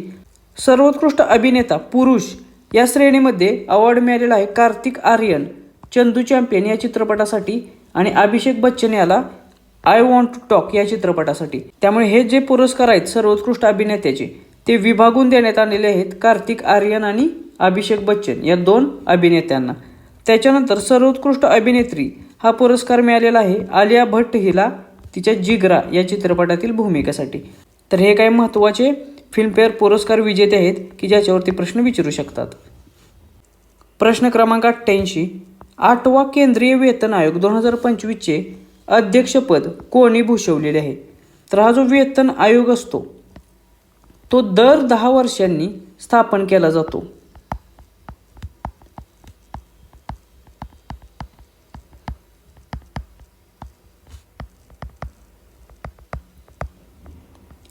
आणि 2025च्या 8व्या केंद्रीय वेतन आयोगाचे अध्यक्ष होते रंजना प्रकाश देसाई या. त्यामुळे याचे उत्तर आहे पर्याय क्रमांक 1 हे. प्रश्न क्रमांक 89. भारतातील अधिकृतपणे बालविवाह मुक्त घोषित होणारा पहिला जिल्हा कोणता ठरलेला आहे? तर भारतातील बलोद हा जो जिल्हा आहे तो अधिकृतपणे बालविवाह मुक्त म्हणून घोषित करण्यात आलेला आहे. त्यामुळे पर्याय क्रमांक 2 हे याचे योग्य उत्तर असेल. हा जो जिल्हा आहे तो कोणत्या राज्यातील आहे? तर हा आहे छत्तीसगड या राज्यातील जिल्हा. छत्तीसगडमधील बलोद हा जिल्हा बालविवाह मुक्त म्हणून घोषित करण्यात आलेला आहे अधिकृतपणे. त्यामुळे याच्यावरती प्रश्न 100% विचारला जाईल. त्याच्यानंतर प्रश्न क्रमांक 90. नोबल शांतता पुरस्कार 2025 कोणी जिंकला? तर पुरस्कारांच्या श्रेणीमध्ये नोबल पुरस्कार हे सर्वाधिक महत्त्वाचे असतात आणि प्रतिष्ठेचे जागतिक लेवलचे अवॉर्ड आहेत. त्यामुळे याच्यावरती 100% प्रश्न विचारला जातो. आणि 2025चा नोबल शांतता पुरस्कार जिंकलेला आहे मारिया कोरिना मचाडो यांनी. त्यामुळे याचे उत्तर आहे पर्याय क्रमांक 3 हे. त्याच्यानंतर प्रश्न क्रमांक 91. 2025मधील साहित्य विषयातील नोबल पुरस्कार कोणी जिंकला? तर परीक्षेच्या दृष्टिकोनातून शांततेचा नोबल आणि साहित्यातील नोबल हे 2 खूप महत्त्वाचे असतात कारण याच्यावरती खूप वेळा प्रश्न विचारलेले आहेत. आणि 2025चा साहित्याचा नोबेल मिळालेला आहे लाझलो क्रान्स्ना-होर्काय यांना. त्यामुळे याचे उत्तर आहे पर्याय क्रमांक 2 हे. हे जे लाझलो क्रान्स्ना-होर्काय आहेत ते हंगेरियन रायटर आहेत आणि त्यांना यावर्षीचा साहित्याचा नोबेल मिळालेला आहे. आता आपण इतर जे नोबेल पारितोषिक आहेत ते कोणाला मिळालेले आहेत ते बघूया. तर यावर्षीचा रसायनशास्त्रातील नोबेल पुरस्कार 3 जणांना मिळालेला आहे. ते कोण आहेत? Susumu Kitagawa, Richard Robson, Omar M Yaghi हे 3 नावे लक्षात ठेवा ज्यांना रसायनशास्त्राचा नोबेल मिळालेला आहे. त्याच्यानंतर शारीरिक व औषधशास्त्रातील म्हणजे फिजिओलॉजी आणि मेडिसिनमधला 2025चा नोबेल कुणाला मिळालेला आहे? तर ते व्यक्ती आहेत मेरी इब्रँको, फ्रेड रॅम्सडेल, शिमोन साकागुची हे. तर येथे देखील 3घांना हा अवॉर्ड मिळालेला आहे. त्याच्यानंतर 2025चा भौतिकशास्त्रातील फिजिक्समधील नोबेल पुरस्कार कोणाला मिळालेला आहे? तर John Clarke, Michel M Devoret, John M Martinis या 3घांना यावर्षीचा भौतिकशास्त्राचा नोबेल मिळालेला आहे. आणि त्याच्यानंतर अर्थशास्त्रातील नोबेल पारितोषिक देखील 3घांना मिळालेलं आहे जोएल मोकिर, फिलिप ऑंगियो आणि पीटर हाविट यांना. तर हे 3 नावे देखील लक्षात ठेवा. परीक्षेच्या दृष्टिकोनातून सर्वाधिक महत्त्वाची नावे असतील साहित्याचा नोबेल लाझलो क्रान्स्ना-होर्काय आणि शांततेचा नोबेल मारिया कोरिना मचाडो हे. प्रश्न क्रमांक 92. 2025मध्ये IUCN तर्फे केंटन आर मिलर पुरस्कार प्राप्त करणारे पहिले भारतीय कोण ठरलेले आहेत? ज्यावेळी अशा प्रकारे पहिले भारतीय व्यक्ती किंवा पहिले भारतीय व्यक्तींना पुरस्कार मिळालेले असतात त्यावेळी त्याच्यावरती प्रश्न विचारले जातात. तर 2025चा IUCN तर्फे देण्यात येणारा केंटन आर मिलर पुरस्कार प्राप्त झालेला आहे डॉक्टर सोनाली घोष यांना. आणि त्या हा पुरस्कार प्राप्त करणाऱ्या पहिल्याच भारतीय व्यक्ती ठरलेले आहेत. त्यामुळे पर्याय क्रमांक 3 हे याचे योग्य उत्तर असेल. सोनाली घोष या काझीरंगा नॅशनल पार्कच्या संचालिका आहेत. त्याच्यानंतर प्रश्न क्रमांक 93, भारतातील अत्यंत दारिद्र्यमुक्त फ्री फ्रॉम एक्स्ट्रीम पॉवर्टी घोषित होणारे पहिले राज्य कोणते ठरलेले आहे? तर भारतातील असे कोणते राज्य आहे की ज्याला नुकतेच अत्यंत दारिद्र्यापासून मुक्त म्हणून घोषित करण्यात आलेले आहे? म्हणजे असे कोणते राज्य की ज्याला फ्री फ्रॉम एक्स्ट्रीम पॉवर्टी म्हणून घोषित केलेले आहे? तर अशा प्रकारे घोषित होणारे पहिले राज्य आहे केरळ राज्य आहे. त्यामुळे पर्याय क्रमांक 4 हे याचे योग्य उत्तर आहे. प्रश्न क्रमांक 94, सर्वोच्च न्यायालयाच्या नियुक्त समितीचा म्हणजे अपॉइंटेड कमिटीचा पहिला ट्रान्सजेंडर सदस्य कोण ठरला? तर हा देखील परीक्षेच्या दृष्टिकोनातून खूप महत्त्वाचा प्रश्न आहे की सुप्रीम कोर्टची जी नियुक्ती समिती असते अपॉइंटेड कमिटी, त्याचा पहिला ट्रान्सजेंडर सदस्य ठरण्याचा मान मिळालेला आहे अक्काई पद्मशाली यांना. त्यामुळे पर्याय क्रमांक 2 हे याचे योग्य उत्तर आहे. प्रश्न क्रमांक 95, भारताची आले राजधानी म्हणजे जिंजर कॅपिटल ऑफ इंडिया म्हणून कोणते राज्य घोषित करण्यात आलेले आहे? तर नुकतेच मिझोराम या राज्याला भारताची आले राजधानी जिंजर कॅपिटल म्हणून घोषित करण्यात आलेले आहे. त्यामुळे या प्रश्नाचे उत्तर आहे पर्याय क्रमांक 3 हे. प्रश्न क्रमांक 96, सीमा सुरक्षा दल बॉर्डर सिक्युरिटी फोर्सचे महासंचालक म्हणून कोणाची नियुक्ती करण्यात आलेली आहे? तर ही देखील नियुक्ती परीक्षेच्या दृष्टिकोनातून महत्त्वाची आहे की भारताच्या सीमा सुरक्षा दलाचे डायरेक्टर जनरल म्हणून नियुक्ती करण्यात आलेली आहे प्रवीण कुमार यांची. त्यामुळे पर्याय क्रमांक 2 हे याचे योग्य उत्तर आहे. प्रश्न क्रमांक 97, पुणे ग्रँड टूर 2026साठी सद्भावना दूत म्हणजेच गुडविल ॲम्बॅसेडर म्हणून कोणाची नियुक्ती करण्यात आलेली आहे? तर जानेवारी 2026मध्ये पुणे येथे ग्रँड टूर 2026 आयोजित करण्यात आलेली ही एक सायकल स्पर्धा आहे आणि याच्यासाठी सद्भावना दूत गुडविल ॲम्बॅसेडर, जेणेकरून या स्पर्धेचा प्रसार व्हावा, याच्याबद्दल अवेअरनेस क्रिएट व्हावा, याच्यासाठी भारताचा माजी कर्णधार MS धोनी या क्रिकेटपटूची नियुक्ती करण्यात आलेली. त्यामुळे पर्याय क्रमांक 3 हे याचे योग्य उत्तर आहे. प्रश्न क्रमांक 98, भारताच्या प्रजासत्ताक दिन संचलन 2026ची मध्यवर्ती थीम काय होती? तर 2026चा जो प्रजासत्ताक दिन पार पडला याच्यामध्ये जे संचलन करण्यात आले त्याची मध्यवर्ती थीम होती वंदे मातरमचे 150 वर्ष. वंदे मातरम याला 150 वर्ष पूर्ण झालेले आहेत, त्याच्यानुसार ही थीम आयोजित करण्यात आलेली. त्यामुळे पर्याय क्रमांक 3 हे याचे योग्य उत्तर आहे. प्रश्न क्रमांक 99, 2026मधील 11व्या अजंठा वेरूळ आंतरराष्ट्रीय चित्रपट महोत्सवामध्ये पद्मपाणी पुरस्कार कोणाला प्रदान केला जाणार आहे? तर 2026मध्ये जे 11वे अजंठा वेरूळ येथे आंतरराष्ट्रीय चित्रपट महोत्सव पार पडणार असून याच्यामध्ये पद्मपाणी पुरस्कार हा प्रतिष्ठित अवॉर्ड मिळणार आहे इलयराजा यांना. त्यामुळे पर्याय क्रमांक 1 हे याचे योग्य उत्तर असेल. हा जो पद्मपाणी पुरस्कार आहे तो कला क्षेत्र, त्याचबरोबर सिनेमा क्षेत्र, कला आणि सिनेमा किंवा चित्रपट या क्षेत्रामध्ये ज्यांचे अतुल असे योगदान आहे त्यांना हा अवॉर्ड दिला जातो आणि त्याचनुसार 2026साठी इलयराजा यांची निवड याच्यासाठी करण्यात आलेली आहे. प्रश्न क्रमांक 100वा, विजय हजारे करंडक 2025-26 कोणत्या संघाने जिंकला? तर हा जो विजय हजारे करंडक आहे तो क्रिकेटशी संबंधित असून या अतिशय महत्त्वाच्या स्पर्धा आहेत आणि 2025-26च्या या स्पर्धा जिंकलेल्या आहेत विदर्भाच्या संघाने. त्यामुळे पर्याय क्रमांक 2 हे याचे योग्य उत्तर असेल. ही जी स्पर्धा झाली विजय हजारे करंडक, ही स्पर्धा भारतातील क्रिकेटमधील लिस्ट A टूर्नामेंट आहे, पहिल्या श्रेणीची टूर्नामेंट आहे. याच्यामध्ये 50 ओव्हरचे सामने असतात, म्हणजे वन डे या प्रकारामध्ये हे स्पर्धा पार पडली जाते आणि 2025-26चा विजेता होता विदर्भाचा संघ. आता हा परीक्षेच्या दृष्टिकोनातून खूप महत्त्वाचं का आहे?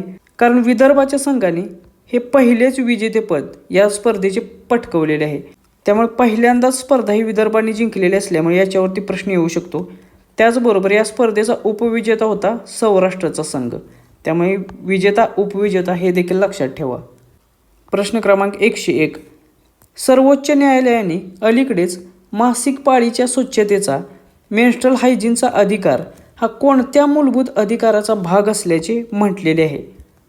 तर भारताच्या सर्वोच्च न्यायालयाने एका खटल्याचा निकाल देत असताना अशी टिप्पणी केलेली आहे की मासिक पाळीची जी स्वच्छता आहे किंवा मासिक पाळीच्या मेन्स्ट्रुअल हायजीनच्या स्वच्छतेचा जो अधिकार आहे प्रत्येक स्त्रीचा, तो एक मूलभूत अधिकार आहे त्या स्त्रीचा. आणि हा मूलभूत अधिकार भारताच्या संविधानाच्या कलम 21 नुसार तिला प्राप्त झालेला आहे. त्यामुळे कलम 21 मधील जीवित आणि व्यक्तिगत स्वातंत्र्याचा अधिकार याच्यामध्ये मासिक पाळीच्या स्वच्छतेचा अधिकार देखील समाविष्ट असल्याचे सुप्रीम कोर्टाने सांगितलेले आहे. त्यामुळे पर्याय क्रमांक 1 हे याचे योग्य उत्तर असेल. त्याचबरोबर सुप्रीम कोर्टाने असे देखील सांगितलेले आहे की ज्या मुली इयत्ता 6वी ते 12वीच्या दरम्यान शिक्षण घेत आहेत त्या मुलींसाठी सरकारने एक मेन्स्ट्रुअल हायजीनवरती पॉलिसी बनवावी किंवा मेन्स्ट्रुअल हायजीनशी संबंधित 6वी ते 12वीच्या दरम्यान ज्या मुली आहेत त्यांच्यासाठी एक धोरण बनवण्याची सूचना देखील सर्वोच्च न्यायालयाने याच खटल्याचा निकाल देत असताना सांगितलेला आहे. त्यामुळे हे देखील लक्षात ठेवा. प्रश्न क्रमांक 102. 1 फेब्रुवारी 2026 रोजी केंद्रीय अर्थमंत्री निर्मला सीतारामन यांनी आर्थिक वर्ष 2026-27 साठी सलग 9वा केंद्रीय अर्थसंकल्प सादर केला. केंद्रीय अर्थसंकल्प 2026-27 मध्ये किती कर्तव्यांवरती लक्ष केंद्रित करण्यात आलेले आहे? आता याच्यामध्ये पहिला प्रश्न तुम्हाला विचारला जाईल की केंद्रीय अर्थमंत्री निर्मला सीतारामन यांनी कोणत्या दिवशी बजेट सादर केले? तर हा अर्थसंकल्प 2026चा 1 फेब्रुवारी 2026 रोजी सादर करण्यात आला. ही तारीख लक्षात ठेवा. त्याच्यानंतर 2026-27 साठीचे हे जे बजेट आहे ते बजेट केंद्रीय अर्थमंत्री सीतारामन यांनी सलग कितव्यांदा मांडले? तर केंद्रीय अर्थमंत्री निर्मला सीतारामन यांनी सलग 9व्यांदा केंद्रीय अर्थसंकल्प मांडलेला आहे. त्यामुळे हा आकडा देखील लक्षात ठेवा. परीक्षेमध्ये विचारलं जाईल की त्यांनी किती वेळा अर्थसंकल्प मांडला आहे, तर सलग 9व्यांदा. आणि हा जो अर्थसंकल्प होता मग 2026-27चा या वर्षीचा, तो अर्थसंकल्प एकूण 3 कर्तव्यांवरती आधारित आहे. त्यामुळे पर्याय क्रमांक 2 हे याचे योग्य उत्तर असेल. आता ही 3 कर्तव्य कोणती आहेत ते देखील बघूया. त्याच्यावरती देखील प्रश्न येऊ शकतो. तर पहिले कर्तव्य आहे उत्पादकता आणि स्पर्धात्मकता वाढवून आर्थिक विकास दरात वाढ करणे. त्याच्यानंतर दुसरे कर्तव्य आहे जनतेच्या आकांक्षा पूर्ण करणे. आणि तिसरे कर्तव्य आहे सबका साथ आणि सबका विकास या संकल्पनेनुसार प्रत्येकाला समान संधी उपलब्ध करून देणे. तर या 3 कर्तव्यांवर आधारित 2026-27चा अर्थसंकल्प निर्मला सीतारामन यांनी संसदेमध्ये मांडला. त्याच्यानंतर प्रश्न क्रमांक 103. आशियाई रायफल आणि पिस्तूल शूटिंग स्पर्धा 2026 कोठे आयोजित केली जात आहे? तर 2026ची ही आशियाई रायफल आणि पिस्तूल शूटिंग स्पर्धा 2026 पार पडलेली असून ही पार पडली भारतातील नवी दिल्ली या शहरामध्ये. त्यामुळे याच्यावरती प्रश्न येऊ शकतो. त्याचबरोबर ही जी स्पर्धा होती याच्या ठिकाणी एकतर तुम्हाला विचारली जाईल जे आहे नवी दिल्ली. आणि दुसरा प्रश्न याच्यामध्ये विचारू शकतात की यामध्ये सर्वाधिक पदके कोणत्या देशाने पटकावली? तर याचे उत्तर असेल भारत. भारत या देशाने सर्वाधिक 17 पदके या आशियाई रायफल आणि शूटिंग स्पर्धेमध्ये पटकावलेले आहेत. आणि या 17 पैकी 9 सुवर्ण पदके आहेत, 4 रौप्य पदके आहेत आणि 4 कांस्य पदके आहेत. त्यामुळे या दोन्हीपैकी एक प्रश्न तुम्हाला विचारला जाऊ शकतो. प्रश्न क्रमांक 104. शहरी झोपडपट्ट्यांमध्ये राहणाऱ्या मुलांसाठी शिक्षणाची सोय करण्यासाठी केलेल्या कामामुळे प्रतिष्ठित ग्लोबल टीचर प्राइज कोणी जिंकला? तर 2026 या वर्षाचा प्रतिष्ठित असा ग्लोबल टीचर प्राइज हा पुरस्कार जिंकलेले आहे रुबल नागी यांनी. त्यामुळे पर्याय क्रमांक 2 हे याचे योग्य उत्तर असेल. या रुबल नागी यांनी शहरी झोपडपट्ट्यांमध्ये जी मुले राहतात त्यांच्या शिक्षणासाठी जवळपास 800पेक्षा जास्त टीचिंग केंद्रे किंवा शैक्षणिक संकुल किंवा इन्स्टिट्यूशन्स उभारलेले आहेत. आणि त्यांनी या केलेल्या कामासाठी त्यांना 2026चा ग्लोबल टीचर्स प्राइज हा पुरस्कार देऊन गौरवित करण्यात आलेले आहे. आणि या भारतीय नागरिक असल्यामुळे याच्यावरती परीक्षेत प्रश्न विचारण्याचा देखील खूप जास्त शक्यता आहे. प्रश्न क्रमांक 105. महिला प्रीमियर लीग WPL 2026चे विजेतेपद कोणी जिंकले? तर नुकतीच महिला प्रीमियर लीग WPL 2026 पार पडली आणि याचे विजेतेपद पटकावलेले आहे RCBच्या संघाने. त्यामुळे पर्याय क्रमांक 1 हे याचे योग्य उत्तर आहे. आता याच्यावरती अजून प्रश्न ते विचारू शकतात. पहिला म्हणजे याच्यामध्ये जो विजेता झाला तो संघ कोणता, तर रॉयल चॅलेंजर्स बेंगलुरू RCB. याचे नेतृत्व कोणी केले, तर स्मृती मंधाना हिच्या नेतृत्वाखाली या संघाने विजेतेपद पटकावलेले आहे. त्याचबरोबर हे जे विजेतेपद आहे ते त्यांचे दुसरे विजेतेपद आहे, त्यामुळे हे लक्षात ठेवा. त्याच्यानंतर या स्पर्धेची ऑरेंज कप म्हणजे सर्वाधिक धावा या स्पर्धेमध्ये कोणी पटकवल्या, तर स्मृती मंधाना या खेळाडूनेच सर्वाधिक धावा केलेल्या आहेत या स्पर्धेमध्ये. आणि हा मान मिळवणारा ती पहिली भारतीय खेळाडू यावेळी WPLमध्ये ठरलेली आहे. त्याच्यानंतर पर्पल कॅप म्हणजे सर्वाधिक विकेट्स या सामन्यांमध्ये कोणी मिळवलेले आहेत, तर 2026च्या WPLमध्ये गुजरात जायंट्सच्या सोफी डिवाइन सर्वाधिक 17 विकेट्स मिळवून पर्पल कॅप जिंकलेले आहे. आणि या स्पर्धेतील अजून एक महत्त्वाचा अवॉर्ड म्हणजे emerging player of the year हा पुरस्कार नंदिनी शर्मा यांनी पटकावलेला आहे. त्यामुळे हे 3 नावे लक्षात ठेवा, याच्यावरती देखील प्रश्न येऊ शकतो. प्रश्न क्रमांक 106, अलीकडेच भारतातील पहिला म्युझिकल रोड कोणत्या शहरात सुरू करण्यात आलेला आहे, तर भारतामध्ये पहिल्यांदाच म्युझिकल रोड सुरू करण्यात आलेला असून हा रोड मुंबईमधील कोस्टल रोड येथे सुरू करण्यात आलेला आहे. त्यामुळे पर्याय क्रमांक 3 हे याचे योग्य उत्तर असेल. हा जो म्युझिकल रोड आहे याच्यावरती जर वाहनांची गती ही साधारणपणे 70 ते 80 km/h या रेंजमध्ये असेल किंवा स्टेबल रेंज जर असेल वाहनांच्या गतीची, तर याच्यावरती जय हो हे गाणे किंवा याची ट्यून तुम्हाला ऐकायला मिळणार आहे. त्यामुळे हे ट्यून कोणती आहे ते देखील लक्षात ठेवा, याच्यावरती प्रश्न ते विचारू शकतात. त्याच्यानंतर प्रश्न क्रमांक 107, थन्या सीनाथन या कोणत्या राज्याच्या पहिल्या दृष्टिहीन महिला न्यायाधीश बनलेल्या आहेत, तर या ज्या थन्या सीनाथन आहेत या केरळ राज्याच्या त्याचबरोबर भारत देशाच्या पहिल्या दृष्टिहीन महिला न्यायाधीश ठरलेले आहेत. त्यामुळे पर्याय क्रमांक 4 ही याचे योग्य उत्तर असेल. एकतर पेपरमध्ये तुम्हाला भारताच्या पहिल्या दृष्टिहीन महिला न्यायाधीश कोण असा प्रश्न विचारला जाईल, किंवा कोणत्या राज्याच्या थन्या सीनाथन या पहिल्या दृष्टिहीन महिला न्यायाधीश बनलेल्या आहेत असा देखील प्रश्न विचारला जाईल. प्रश्न क्रमांक 108, फेब्रुवारी 2026मध्ये झालेल्या 79व्या राष्ट्रीय फुटबॉल अजिंक्यपद स्पर्धेत म्हणजे संतोष ट्रॉफीचे विजेतेपद कोणी जिंकले, तर ही जी संतोष ट्रॉफी आहे ती फुटबॉलची अतिशय महत्त्वाची टुर्नामेंट आहे आणि याची 79वी आवृत्ती नुकतीच पार पडली आणि याच्यामध्ये सर्व्हिसेस या संघाने विजेतेपद पटकावलेले आहे. त्यामुळे पर्याय क्रमांक 4 हे याचे योग्य उत्तर आहे.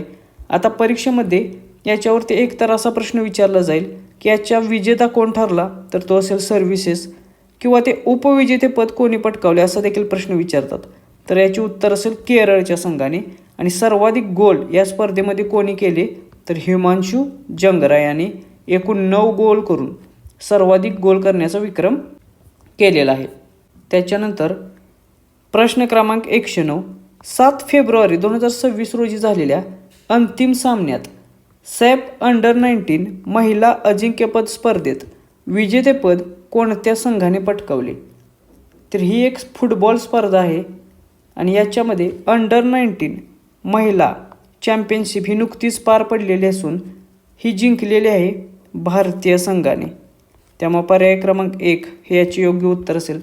आता ही जी सॅप स्पर्धा आहे तिचा फुल फॉर्म काय होतो, तर साऊथ आशियन फुटबॉल फेडरेशन म्हणजे दक्षिण आशियाई देशांची एक स्पर्धा आहे आणि याच्यामध्ये अंडर-19 महिलांच्या गटांची चॅम्पियनशिप ही नुकतीच पार पडली आणि याचे विजेतेपद पटकावलेले आहे भारताने आणि हे भारताचे 3रे विजेतेपद आहे. त्यामुळे याच्यावरती प्रश्न येऊ शकतो. त्याचबरोबर ही स्पर्धा कोणत्या ठिकाणी पार पडली, तर नेपाळ या देशामधील पोखरा या ठिकाणी ही स्पर्धा पार पडली. त्यामुळे देश लक्षात ठेवा, ते देखील विचारू शकतात. आणि याचा उपविजेता कोण होता, तर बांगलादेशला हरवून भारताने स्पर्धा जिंकली. त्यामुळे याचा उपविजेता आहे बांगलादेशचा संघ. त्याच्यानंतरचा प्रश्न, आर्थिक वर्ष 2027मध्ये स्वतंत्र ज्येष्ठ नागरिक अर्थसंकल्प सादर करणारे पहिले भारतीय राज्य कोणते ठरलेले आहे, तर अशा रीतीने आर्थिक वर्ष फायनान्शियल इयर 2027साठी सेपरेटपणे ज्येष्ठ नागरिकांसाठी अर्थसंकल्प सादर करणारे पहिले भारतीय राज्य ठरलेले आहे केरळ आहे. त्यामुळे पर्याय क्रमांक 3 हे याचे योग्य उत्तर आहे. प्रश्न क्रमांक 111. पुरुषांच्या अंडर-19 विश्वचषक 2026चे विजेतेपद कोणत्या संघाने जिंकले? तर भारतीय संघाने 2026चा जो अंडर-19 पुरुष वर्ल्ड कप पार पडला त्याचे विजेतेपद पटकावलेले आहे. त्यामुळे पर्याय क्रमांक 1 हे याचे योग्य उत्तर आहे. आता ही स्पर्धा कोठे झाली याचे ठिकाण देखील तुम्हाला पेपरमध्ये विचारू शकतात. तर 2026ची पुरुष गटातून अंडर-19 वर्ल्ड कप पार पडला. त्याचे आयोजन केलेले झिम्बाब्वे आणि नामिबिया या देशांनी. त्यामुळे हे 2 आयोजक किंवा ही ठिकाणे लक्षात ठेवा. त्याचा विजेता कोण झाला? तर भारतीय संघाने हा वर्ल्ड कप जिंकलेला असून हे भारताचे 6वे अंडर-19 गटाचे विजेतेपद आहे. त्यामुळे कितवे विजेतेपद ते देखील लक्षात ठेवा. आणि याचा उपविजेता कोण होता? तर या स्पर्धेचा उपविजेता ठरलेला संघ आहे इंग्लंड या देशाचा. त्यामुळे हे ठिकाण, विजेता आणि उपविजेता हे तिन्ही गोष्टी लक्षात ठेवा. याच्यावरती प्रश्न विचारले जातात. प्रश्न क्रमांक 112. युनिसेफ भारताच्या बाल हक्कांसाठी सेलिब्रिटी ॲडव्होकेट म्हणून कोणाची नियुक्ती झालेली आहे? तर युनिसेफ ही एक आंतरराष्ट्रीयदृष्ट्या महत्त्वाची संस्था असून या युनिसेफ इंडियाच्या बाल हक्कांसाठीचा म्हणजे बाल हक्कांच्या बाबतीत जागृती किंवा प्रसार करण्यासाठी एक सेलिब्रिटी ॲडव्होकेट म्हणून भारतातील अभिनेत्री कीर्ती सुरेश हिची नियुक्ती केलेली आहे. त्यामुळे पर्याय क्रमांक 2 हे याचे योग्य उत्तर असेल.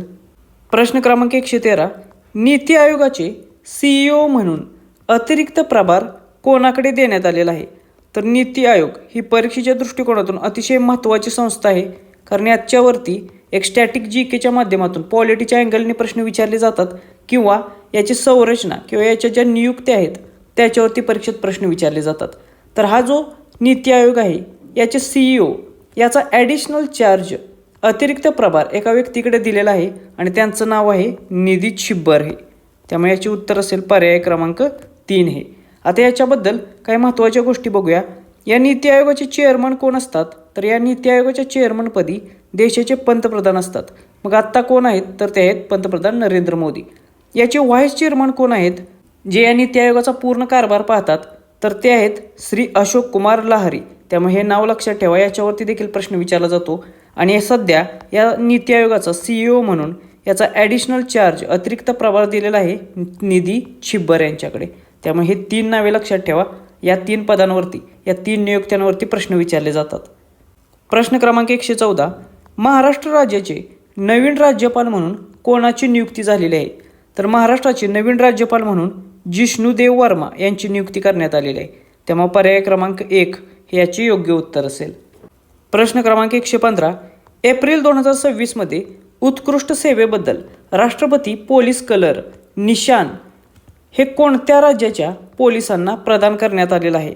तर राष्ट्रपती पोलीस कलर किंवा निशान हे जे मेडल आहे हे पोलीस दलांसाठी त्यांच्या उत्कृष्ट सेवेसाठी राष्ट्रपतींमार्फत दिले जाते. आणि एप्रिल 2026मध्ये कोणत्या पोलीस दलाला त्यांच्या उत्कृष्ट सेवेबद्दल निशान प्रेसिडेंट पोलीस कलर मिळालेला आहे? तर ते आहे ओडिसा पोलीस दल. त्यामुळे पर्याय क्रमांक 2 हे याचे योग्य उत्तर असेल. प्रश्न क्रमांक 116. 2026मध्ये इस्रायल भेटीदरम्यान पंतप्रधान नरेंद्र मोदी यांना कोणता सन्मान प्रदान करण्यात आला? तर पंतप्रधान नरेंद्र मोदी यांना इंटरनॅशनल लेवलला आंतरराष्ट्रीय पातळीवर जेवढे काही अवॉर्ड मिळालेले आहेत ते सर्व महत्त्वाचे आहेत. कारण त्याच्यावरती डायरेक्ट अशा स्वरूपाचे प्रश्न विचारले जातात. आणि नुकतीच पंतप्रधानांनी इस्रायल या देशाला भेट दिली होती. या देशाच्या संसदेत ते गेले होते आणि त्या संसदेचा क्नेसेट सभापती पदक किंवा speaker of the Knesset medal हा अवॉर्ड पंतप्रधान नरेंद्र मोदींना दिलेला आहे. त्यामुळे पर्याय क्रमांक 3 हे याचे योग्य उत्तर असेल. त्यानंतर प्रश्न क्रमांक 117. 79व्या ब्रिटिश अकॅडमी फिल्म पुरस्कार ज्याला बाफ्टा असं म्हटलं जातं त्या 2026मध्ये सर्वोत्तम बाल आणि कौटुंबिक चित्रपट या श्रेणीमध्ये कोणत्या भारतीय चित्रपटाला पुरस्कार मिळाला? तर 79वा बाफ्टा अवॉर्ड्स पार पडलेले आहेत ज्याला ब्रिटिश अकॅडमी फिल्म पुरस्कार म्हटलं जातं. आणि 2026चा बाफ्टा पुरस्कार सर्वोत्तम बाल आणि कौटुंबिक चित्रपट या श्रेणीमध्ये भारतीय चित्रपटाला मिळालेला आहे आणि त्या चित्रपटाचे नाव आहे बुंग हे. त्यामुळे पर्याय क्रमांक 2 हे याचे योग्य उत्तर असेल. प्रश्न क्रमांक 118, 2025चा ज्ञानपीठ पुरस्कार जो भारतातील सर्वोच्च साहित्यिक सन्मान आहे तो कोणाला प्रदान करण्यात आला? तर हा जो ज्ञानपीठ पुरस्कार आहे तो साहित्यातील सर्वोच्च पुरस्कार मानला जातो भारतातील, आणि हा पुरस्कार 2025चा दिलेला आहे आर वैरामुथ्थू यांना. आणि हा जो 2025चा अवॉर्ड होता तो कितवा ज्ञानपीठ पुरस्कार होता? तर हा 60वा ज्ञानपीठ अवॉर्ड होता. त्यामुळे लक्षात ठेवा 60वा पुरस्कार कोणाला मिळालेला आहे? तर आर वैरामुथ्थू यांना. आता ज्ञानपीठ पुरस्कारावरती मल्टीलायनर स्वरूपात प्रश्न देखील येऊ शकतात, आणि या जर 3 गोष्टी तुम्हाला माहीत असतील तर त्याचा कोणताही प्रश्न मल्टीलायनर ज्ञानपीठ पुरस्कारावरचा तुमचा चुकणार नाही. तर ज्ञानपीठ अवॉर्डची स्थापना कधी झाली? तर ती झाली 1961ची. हा पुरस्कार कोणत्या संस्थेतर्फे दिला जातो? तर हा भारतीय ज्ञानपीठ या संस्थेमार्फत दिला जातो. आणि पहिला पुरस्कार किती साली देण्यात आला? तर स्थापना 1961ची आहे, मात्र पहिला पुरस्कार हा 1965 साली जी शंकर कुरूप यांना देण्यात आलेला. त्यामुळे या 3 गोष्टी लक्षात ठेवा. या 3 गोष्टी माहीत असतील तर ज्ञानपीठ पुरस्कारावरती जर काही मल्टीलायनर स्टॅटिक स्वरूपाचे प्रश्न विचारले तर ते तुम्हाला देता येतील उत्तर. प्रश्न क्रमांक 119, 2026च्या प्रतिष्ठित संगीत कलानिधी पुरस्कारासाठी कोणाची निवड करण्यात आलेली आहे? तर हा देखील पुरस्कार खूप महत्त्वाचा आहे संगीत क्षेत्रातील, आणि 2026चा संगीत कलानिधी पुरस्कार हा देण्यात येणार आहे जयंती कुमारेश यांना. त्यामुळे पर्याय क्रमांक 3 हे याचे योग्य उत्तर असेल. प्रश्न क्रमांक 120, मराठी भाषेसाठी साहित्य अकादमी पुरस्कार 2025 कोणाला जाहीर झाला? तर हे जे साहित्य अकादमीचे पुरस्कार आहेत ते देखील खूप महत्त्वाचे असतात. ज्ञानपीठ पुरस्कार आणि साहित्य अकादमीचे पुरस्कार याच्यावरती वारंवार प्रश्न विचारले गेलेले आहेत, आणि 2025चा मराठी भाषेकरता जो साहित्य अकादमी पुरस्कार होता तो मिळालेला आहे राजू बाविस्कर यांना. त्यामुळे पर्याय क्रमांक 1 हे याचे योग्य उत्तर असेल. मग हा पुरस्कार कोणत्या पुस्तकासाठी मिळाला हा देखील महत्त्वाचा प्रश्न असेल, तो देखील प्रश्न तुम्हाला येऊ शकतो. तर राजू बाविस्कर यांच्या काळ्या निळ्या रेषा या आत्मकथेसाठी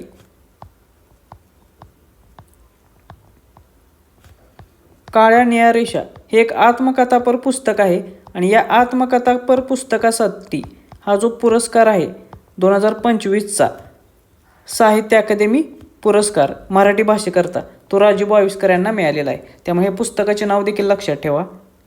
प्रश्न क्रमांक 121, मराठी भाषेतील कोणत्या लेखनासाठी प्रदीप कोकरे यांना साहित्य अकादमी युवा पुरस्कार 2025 जाहीर झाला? आता हा देखील पुरस्कार खूप महत्त्वाचा आहे. या युवा पुरस्कारावरती देखील जोड्या लावा या प्रकारामध्ये बऱ्याच वेळा प्रश्न विचारलेला आहे. तर मराठी भाषेचा 2025चा साहित्य अकादमी युवा पुरस्कार कोणाला मिळालेला आहे? तर तो मिळाला आहे प्रदीप कोकरे यांना. मग कोणत्या लेखनासाठी त्यांना मिळाला? तर प्रदीप कोकरे यांच्या खोल खोल दुष्काळ डोळे या पुस्तकासाठी या लेखनासाठी त्यांना पुरस्कार मिळाला. त्यामुळे पर्याय क्रमांक 2 हे याचे योग्य उत्तर असेल. आता साहित्य अकादमीचा आणखीन एक महत्त्वाचा पुरस्कार आहे तो म्हणजे बाल साहित्य पुरस्कार 2025, आणि हा जो बाल साहित्य पुरस्कार होता तो मिळालेला आहे सुरेश सावंत यांना. कोणत्या पुस्तकासाठी? तर त्यांच्या आभाळ माया या कविता संग्रहासाठी त्यांना 2025चा बाल साहित्य पुरस्कार मिळालेला आहे. त्यामुळे हे देखील नाव आणि हा देखील पुरस्कार लक्षात ठेवा. त्यानंतर प्रश्न क्रमांक 122, BCCI वार्षिक पुरस्कार 2026मध्ये BCCI cricketer of the year म्हणून कोणाची निवड करण्यात आली? तर BCCI तर्फे दरवर्षी हे वार्षिक पुरस्कार आयोजित केले जातात, आणि 2026च्या या वार्षिक पुरस्कारांमध्ये BCCI cricketer of the year हा पुरस्कार देण्यात आलेला आहे शुभमन गिल या क्रिकेटपटूला. त्यामुळे पर्याय क्रमांक 3 हे याचे योग्य उत्तर असेल. अशाच प्रकारचे काही महत्त्वाचे पुरस्कार या वार्षिक पुरस्कार सोहळ्यात देण्यात आलेले आहेत, ते देखील लक्षात घ्या, त्याच्यावरती देखील प्रश्न येऊ शकतो. तर colonel CK Naidu lifetime achievement पुरस्कार कोणाला मिळाला? तर तो देण्यात आला राहुल द्रविड आणि रॉजर बिन्नी या दोघांना. त्यामुळे ही 2 नावे लक्षात ठेवा ज्यांना लाईफटाईम अचिव्हमेंट पुरस्कार मिळाला. त्यानंतर महिलांसाठीचा BCCIचा लाईफटाईम अचिव्हमेंट पुरस्कार कोणाला देण्यात आला? तर माजी महिला क्रिकेटपटू मिताली राज यांना तो देण्यात आला. आत्ताच आपण पाहिल्याप्रमाणे BCCI cricketer of the year पुरुष हा शुभमन गिलला, तर BCCI महिला क्रिकेटर ऑफ द इयर हा स्मृती मंदाना यांना देण्यात आला. त्यामुळे हे दोन्ही नावे लक्षात ठेवा. त्याचबरोबर आंतरराष्ट्रीय सर्वोत्कृष्ट पदार्पण म्हणजे बेस्ट इंटरनॅशनल डेब्यू कोणाला देण्यात आला? तर तो हर्षित राणा याला देण्यात आला. त्यामुळे ही 4-5 नावे लक्षात ठेवा, याच्यावरती देखील प्रश्न विचारले जातात. प्रश्न क्रमांक 123, 98व्या अकादमी पुरस्कार म्हणजे ऑस्कर अवॉर्ड्स 2026मध्ये सर्वोत्कृष्ट अभिनेत्री हा पुरस्कार कोणाला मिळाला? तर 98 ऑस्कर अवॉर्ड्स किंवा अकादमी पुरस्कार जाहीर झालेले आहेत आणि त्याच्यामध्ये बेस्ट अभिनेत्री, बेस्ट ॲक्ट्रेस हा पुरस्कार देण्यात आलेला आहे जेसी बकली हिला. त्यामुळे पर्याय क्रमांक 3 हे याचे योग्य उत्तर असेल. आता याचबरोबर अजूनही काय अवॉर्ड्स आहेत त्याच्यावरती प्रश्न विचारले जातात. तर सर्वोत्कृष्ट अभिनेता म्हणजे बेस्ट ॲक्टर हा अवॉर्ड कोणाला देण्यात आलेला आहे? तर मायकल बी जॉर्डन याला सिनर्स या चित्रपटातील भूमिकेसाठी. त्यानंतर सर्वोत्कृष्ट दिग्दर्शक बेस्ट डिरेक्टर हा अवॉर्ड देण्यात आलेला आहे पॉल थॉमस अँडरसन यांना वन बॅटल आफ्टर अनदर या चित्रपटाच्या डिरेक्शनसाठी. त्यानंतर सर्वोत्कृष्ट फिल्म हा पुरस्कार कोणाला देण्यात आलेला आहे? तर बेस्ट फिल्म हा अवॉर्ड जिंकलेला आहे वन बॅटल आफ्टर अनदर या फिल्मने. त्यामुळे ही 4 नावे लक्षात ठेवा. याच्यावरती परीक्षेत नेहमी प्रश्न विचारले जातात या ऑस्कर अवॉर्ड्सवरती. त्यानंतर प्रश्न क्रमांक 124, भारतामध्ये मुलींच्या शिक्षणाच्या प्रसारासाठी कार्य केल्याबद्दल time women of the year 2026 या यादीत कोणाला स्थान देण्यात आले? तर 2025चा जो time women of the year पुरस्कार होता त्याच्यावरती खूप वेळा परीक्षेत MPSCने प्रश्न विचारलेले. त्याचप्रकारे 2026चा जो time women of the year 2026 आहे तो मिळालेला आहे सफिना हुसेन यांना. त्यामुळे हा देखील खूप महत्त्वाचा प्रश्न आहे, हा देखील पेपरमध्ये विचारला जाईल. हा यांना का मिळाला?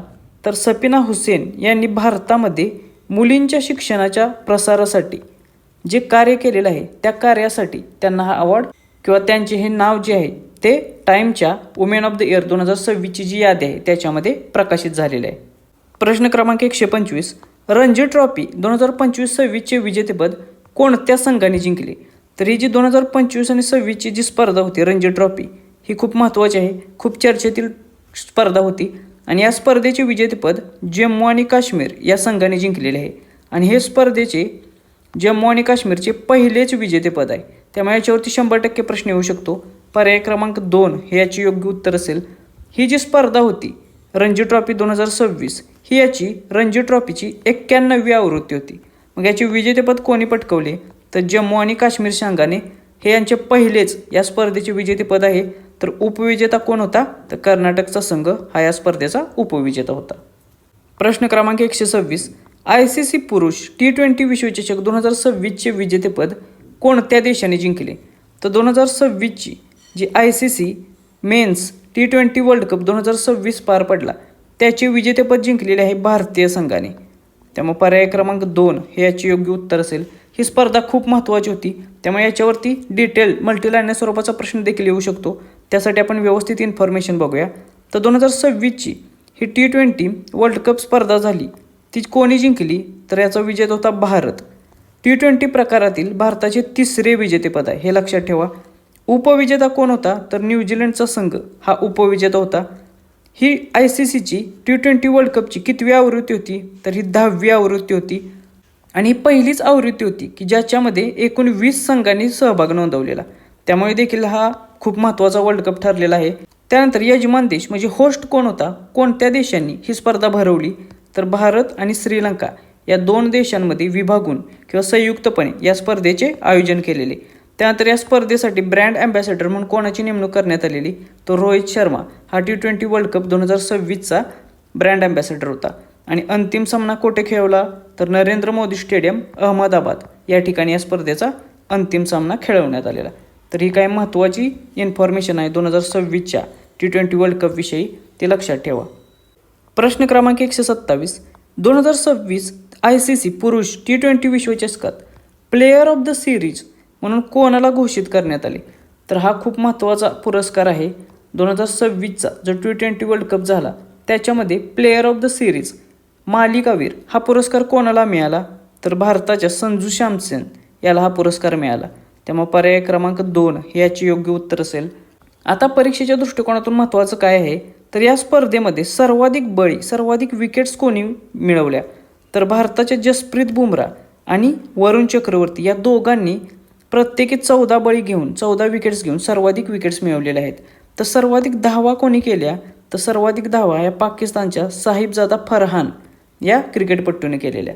त्यामुळे हे लक्षात ठेवा, सर्वाधिक विकेट्स कोणी आणि सर्वाधिक धावा कोणी बनवल्यात. प्रश्न क्रमांक 128, फिस्कल हेल्थ इंडेक्स 2026 कोणी प्रकाशित केला? तर हा देखील खूप महत्त्वाचा इंडेक्स आहे. हा पहिल्यांदा ज्यावेळी जाहीर झाला त्यावेळी याच्यावरती खूप सारे प्रश्न विचारलेले, MPSCने देखील याच्यावरती प्रश्न विचारले होते. तर 2026चा जो फिस्कल हेल्थ इंडेक्स आहे तो जाहीर केलेला आहे नीती आयोगाने. त्यामुळे पर्याय क्रमांक 3 हे याचे योग्य उत्तर असेल. आता हा जो इंडेक्स आहे ही याची 2026चा इंडेक्स ही याची दुसरी आवृत्ती आहे. आणि याच्यामध्ये सर्वोत्कृष्ट कामगिरी करणारी राज्य कोणकोणती आहेत? तर ते आहेत ओडिसा, त्यानंतर गोवा आणि त्यानंतर झारखंड. त्यामुळे पहिल्या क्रमांकावर कोणते राज्य आहे? तर ते आहे ओडिसा. त्यामुळे हे नाव लक्षात ठेवा, याच्यावरती प्रश्न विचारला जातो. त्याचबरोबर ईशान्येकडील आणि हिमालयन राज्यांमध्ये सर्वोत्कृष्ट कामगिरी कोणत्या राज्यांनी केलेली आहे? तर पहिल्या क्रमांकावर आहे अरुणाचल प्रदेश आणि त्यानंतर आहे उत्तराखंड. त्यामुळे नॉर्मल जर प्रश्न आला तर उत्तर सर्वोत्कृष्ट कामगिरी करणारे ओडिसा असेल आणि ईशान्य आणि हिमालयन राज्यांमध्ये कोण आहे? तर ते आहे अरुणाचल प्रदेश. प्रश्न क्रमांक 129. मार्च 2026मध्ये समान नागरी संहिता UCC विधेयक मंजूर करणारे देशातील दुसरे राज्य कोणते ठरले? तर समान नागरी संहिता म्हणजे युनिफॉर्म सिव्हिल कोड हे विधेयक मंजूर करणारे देशातील दुसरे राज्य ठरलेले आहे गुजरात राज्य. त्यामुळे पर्याय क्रमांक 1 याचे योग्य उत्तर असेल. गुजरात असेंब्लीने मार्च 2026मध्ये समान नागरी संहितेचे विधेयक मंजूर केले होते. तर पहिले राज्य कोणते होते UCC लागू करणारे? तर UCC लागू करणारे भारतातील पहिले राज्य होते उत्तराखंड राज्य. हे स्वातंत्र्यानंतरचे आणि स्वातंत्र्यपूर्व काळामध्ये UCC लागू करणारे पहिले राज्य कोणते आहे? तर ते आहे गोवा. गोव्यामध्ये ज्यावेळी पोर्तुगीजांची सत्ता होती त्यावेळी पोर्तुगीजांनी गोव्यामध्ये UCC लागू केलेलं. त्यामुळे अशा प्रकारे स्वातंत्र्यापूर्वीचे गोवा हे पहिले राज्य आहे, तर स्वातंत्र्यानंतरचे पहिले राज्य आहे उत्तराखंड. मग UCC बद्दलची माहिती भारताच्या संविधानामध्ये कोणत्या कलमात आहे? तर भारताच्या संविधानातील कलम 44मध्ये समान नागरी संहिता याविषयीची माहिती आहे. मग हा भाग कोठे येतो कलम 44? तर हा भारतीय संविधानाच्या भाग 4मध्ये राज्याच्या धोरणाची मार्गदर्शक तत्वे म्हणजे directive principle of state policy याच्यामध्ये येतो. त्यामुळे हे देखील कलम लक्षात ठेवा. मल्टीलायनर प्रश्न आला तर 100% कलमाचा उल्लेख त्या प्रश्नामध्ये तुम्हाला दिलेला असेल. त्यामुळे त्या दृष्टिकोनातून हे कलम महत्त्वाचे आहे. प्रश्न क्रमांक 130. राष्ट्रीय आरोग्य मेळा 2026 कोणत्या राज्यात आयोजित करण्यात आला? हा देखील प्रश्न परीक्षेच्या दृष्टिकोनातून महत्त्वाचा आहे, कारण 2026चा राष्ट्रीय आरोग्य मेळा आयोजित करण्यात आलेला महाराष्ट्र राज्यामध्ये. त्यामुळे याच्यावरती प्रश्न येऊ शकतो. पर्याय क्रमांक 1 हे याचे योग्य उत्तर आहे. महाराष्ट्रामधील कोणत्या ठिकाणी आयोजित केलेला? तर महाराष्ट्रातील शेगाव या ठिकाणी हा आयोजित केलेला. हे गाव आहे बुलढाणा जिल्ह्यामध्ये. मग याचे उद्घाटन कोणी केले? तर भारताच्या राष्ट्रपती द्रौपदी मुर्मू यांच्या हस्ते याचे उद्घाटन करण्यात आलेले. त्यामुळे परीक्षेच्या दृष्टिकोनातून हा खूप महत्त्वाचा आहे. याचे आयोजन कोणी केले होते? तर या आरोग्य मेळ्याचे आयोजन केलेले आयुष मंत्रालय आणि अखिल भारतीय आयुर्वेदिक काँग्रेसतर्फे. मग याचा उद्देश काय होता? तर जे आयुष प्रणाली आहे, आयुष सिस्टीम आहे, या सिस्टीमचा प्रसार करणे आणि मोफत आरोग्य सेवा प्रदान करणे. त्यामुळे हा उद्देश देखील लक्षात ठेवा. याच्यावरती देखील प्रश्न येऊ शकतो. तर अशा रीतीने आपण पाठीमागील 1.5 वर्षातील म्हणजे जानेवारी 2025 ते मे 2026 या कालावधीमधील टॉपच्या 130 चालू घडामोडी बघितलेले आहेत. हे सर्व प्रश्न परीक्षेच्या दृष्टिकोनातून खूप जास्त महत्त्वाचे आहेत. परीक्षेत येणारे बरेचसे प्रश्न तुम्हाला याच्यातूनच आलेले दिसतील. त्याचबरोबर MPSCच्या दृष्टिकोनातून कंबाईन गट प आणि गट क साठी सर्वात महत्त्वाचे 3 टॉपिक असतात. पहिला टॉपिक आहे नियुक्त्या. पाठीमागच्या परीक्षेमध्ये पूर्व परीक्षेमध्ये नियुक्त्यांवरतीच 3 ते 4 प्रश्न विचारलेले. दुसरा महत्त्वाचा टॉपिक असतो पुरस्कार. पुरस्कारांवरती सर्वसाधारणपणे 2 प्रश्न फिक्स स्वरूपात विचारले जातात. आणि तिसरा महत्त्वाचा टॉपिक आहे तो म्हणजे क्रीडा घडामोडी. या क्रीडा घडामोडीवरती देखील 2 प्रश्न फिक्स विचारले जातात. त्यामुळे चालू घडामोडींमध्ये मॅक्झिमम आउटपुट तुम्हाला जर घ्यायचं असेल तर हे 3 टॉपिक तुमचे चांगले असले पाहिजेत. आणि ज्याचे 3 टॉपिक चांगले आहेत त्याला चालू घडामोडींमध्ये मॅक्झिमम मार्क्स मिळतात, कारण हे तुलनेने सोपे असलेले विषय आहेत. चालू घडामोडींवरती किती जरी अवघड प्रश्न विचारले तर या 3 टॉपिकवरती येणारे जे प्रश्न आहेत ते तुलनेने सोपेच विचारले जातात आणि अभ्यासाला देखील अतिशय तुलनेने सोपे असलेले टॉपिक आहेत. त्यामुळे परीक्षेचा अभ्यास करताना सर्वात आधी हे 3 टॉपिक चांगले करा. या 3 टॉपिकवरतीच मॅक्झिमम प्रश्न विचारले जातात आणि चालू घडामोडींमध्ये मॅक्झिमम आउटपुट देणारे टॉपिक देखील हे 3 आहेत. परीक्षेच्या दृष्टिकोनातून महत्त्वाचे असलेले हे 3 टॉपिक किंवा या टॉपिकशी रिलेटेड महत्त्वाचे लेक्चर्स आपण घ्यावे असे तुम्हाला वाटत असेल तर मला कमेंट बॉक्समध्ये नक्की सांगा. या 3 टॉपिकवरचे एक मॅरेथॉन लेक्चर किंवा प्रत्येक टॉपिकवरती सेपरेट लेक्चर आपण 100% घेऊया. तुम्हाला परीक्षेसाठी all the very best. Thank you.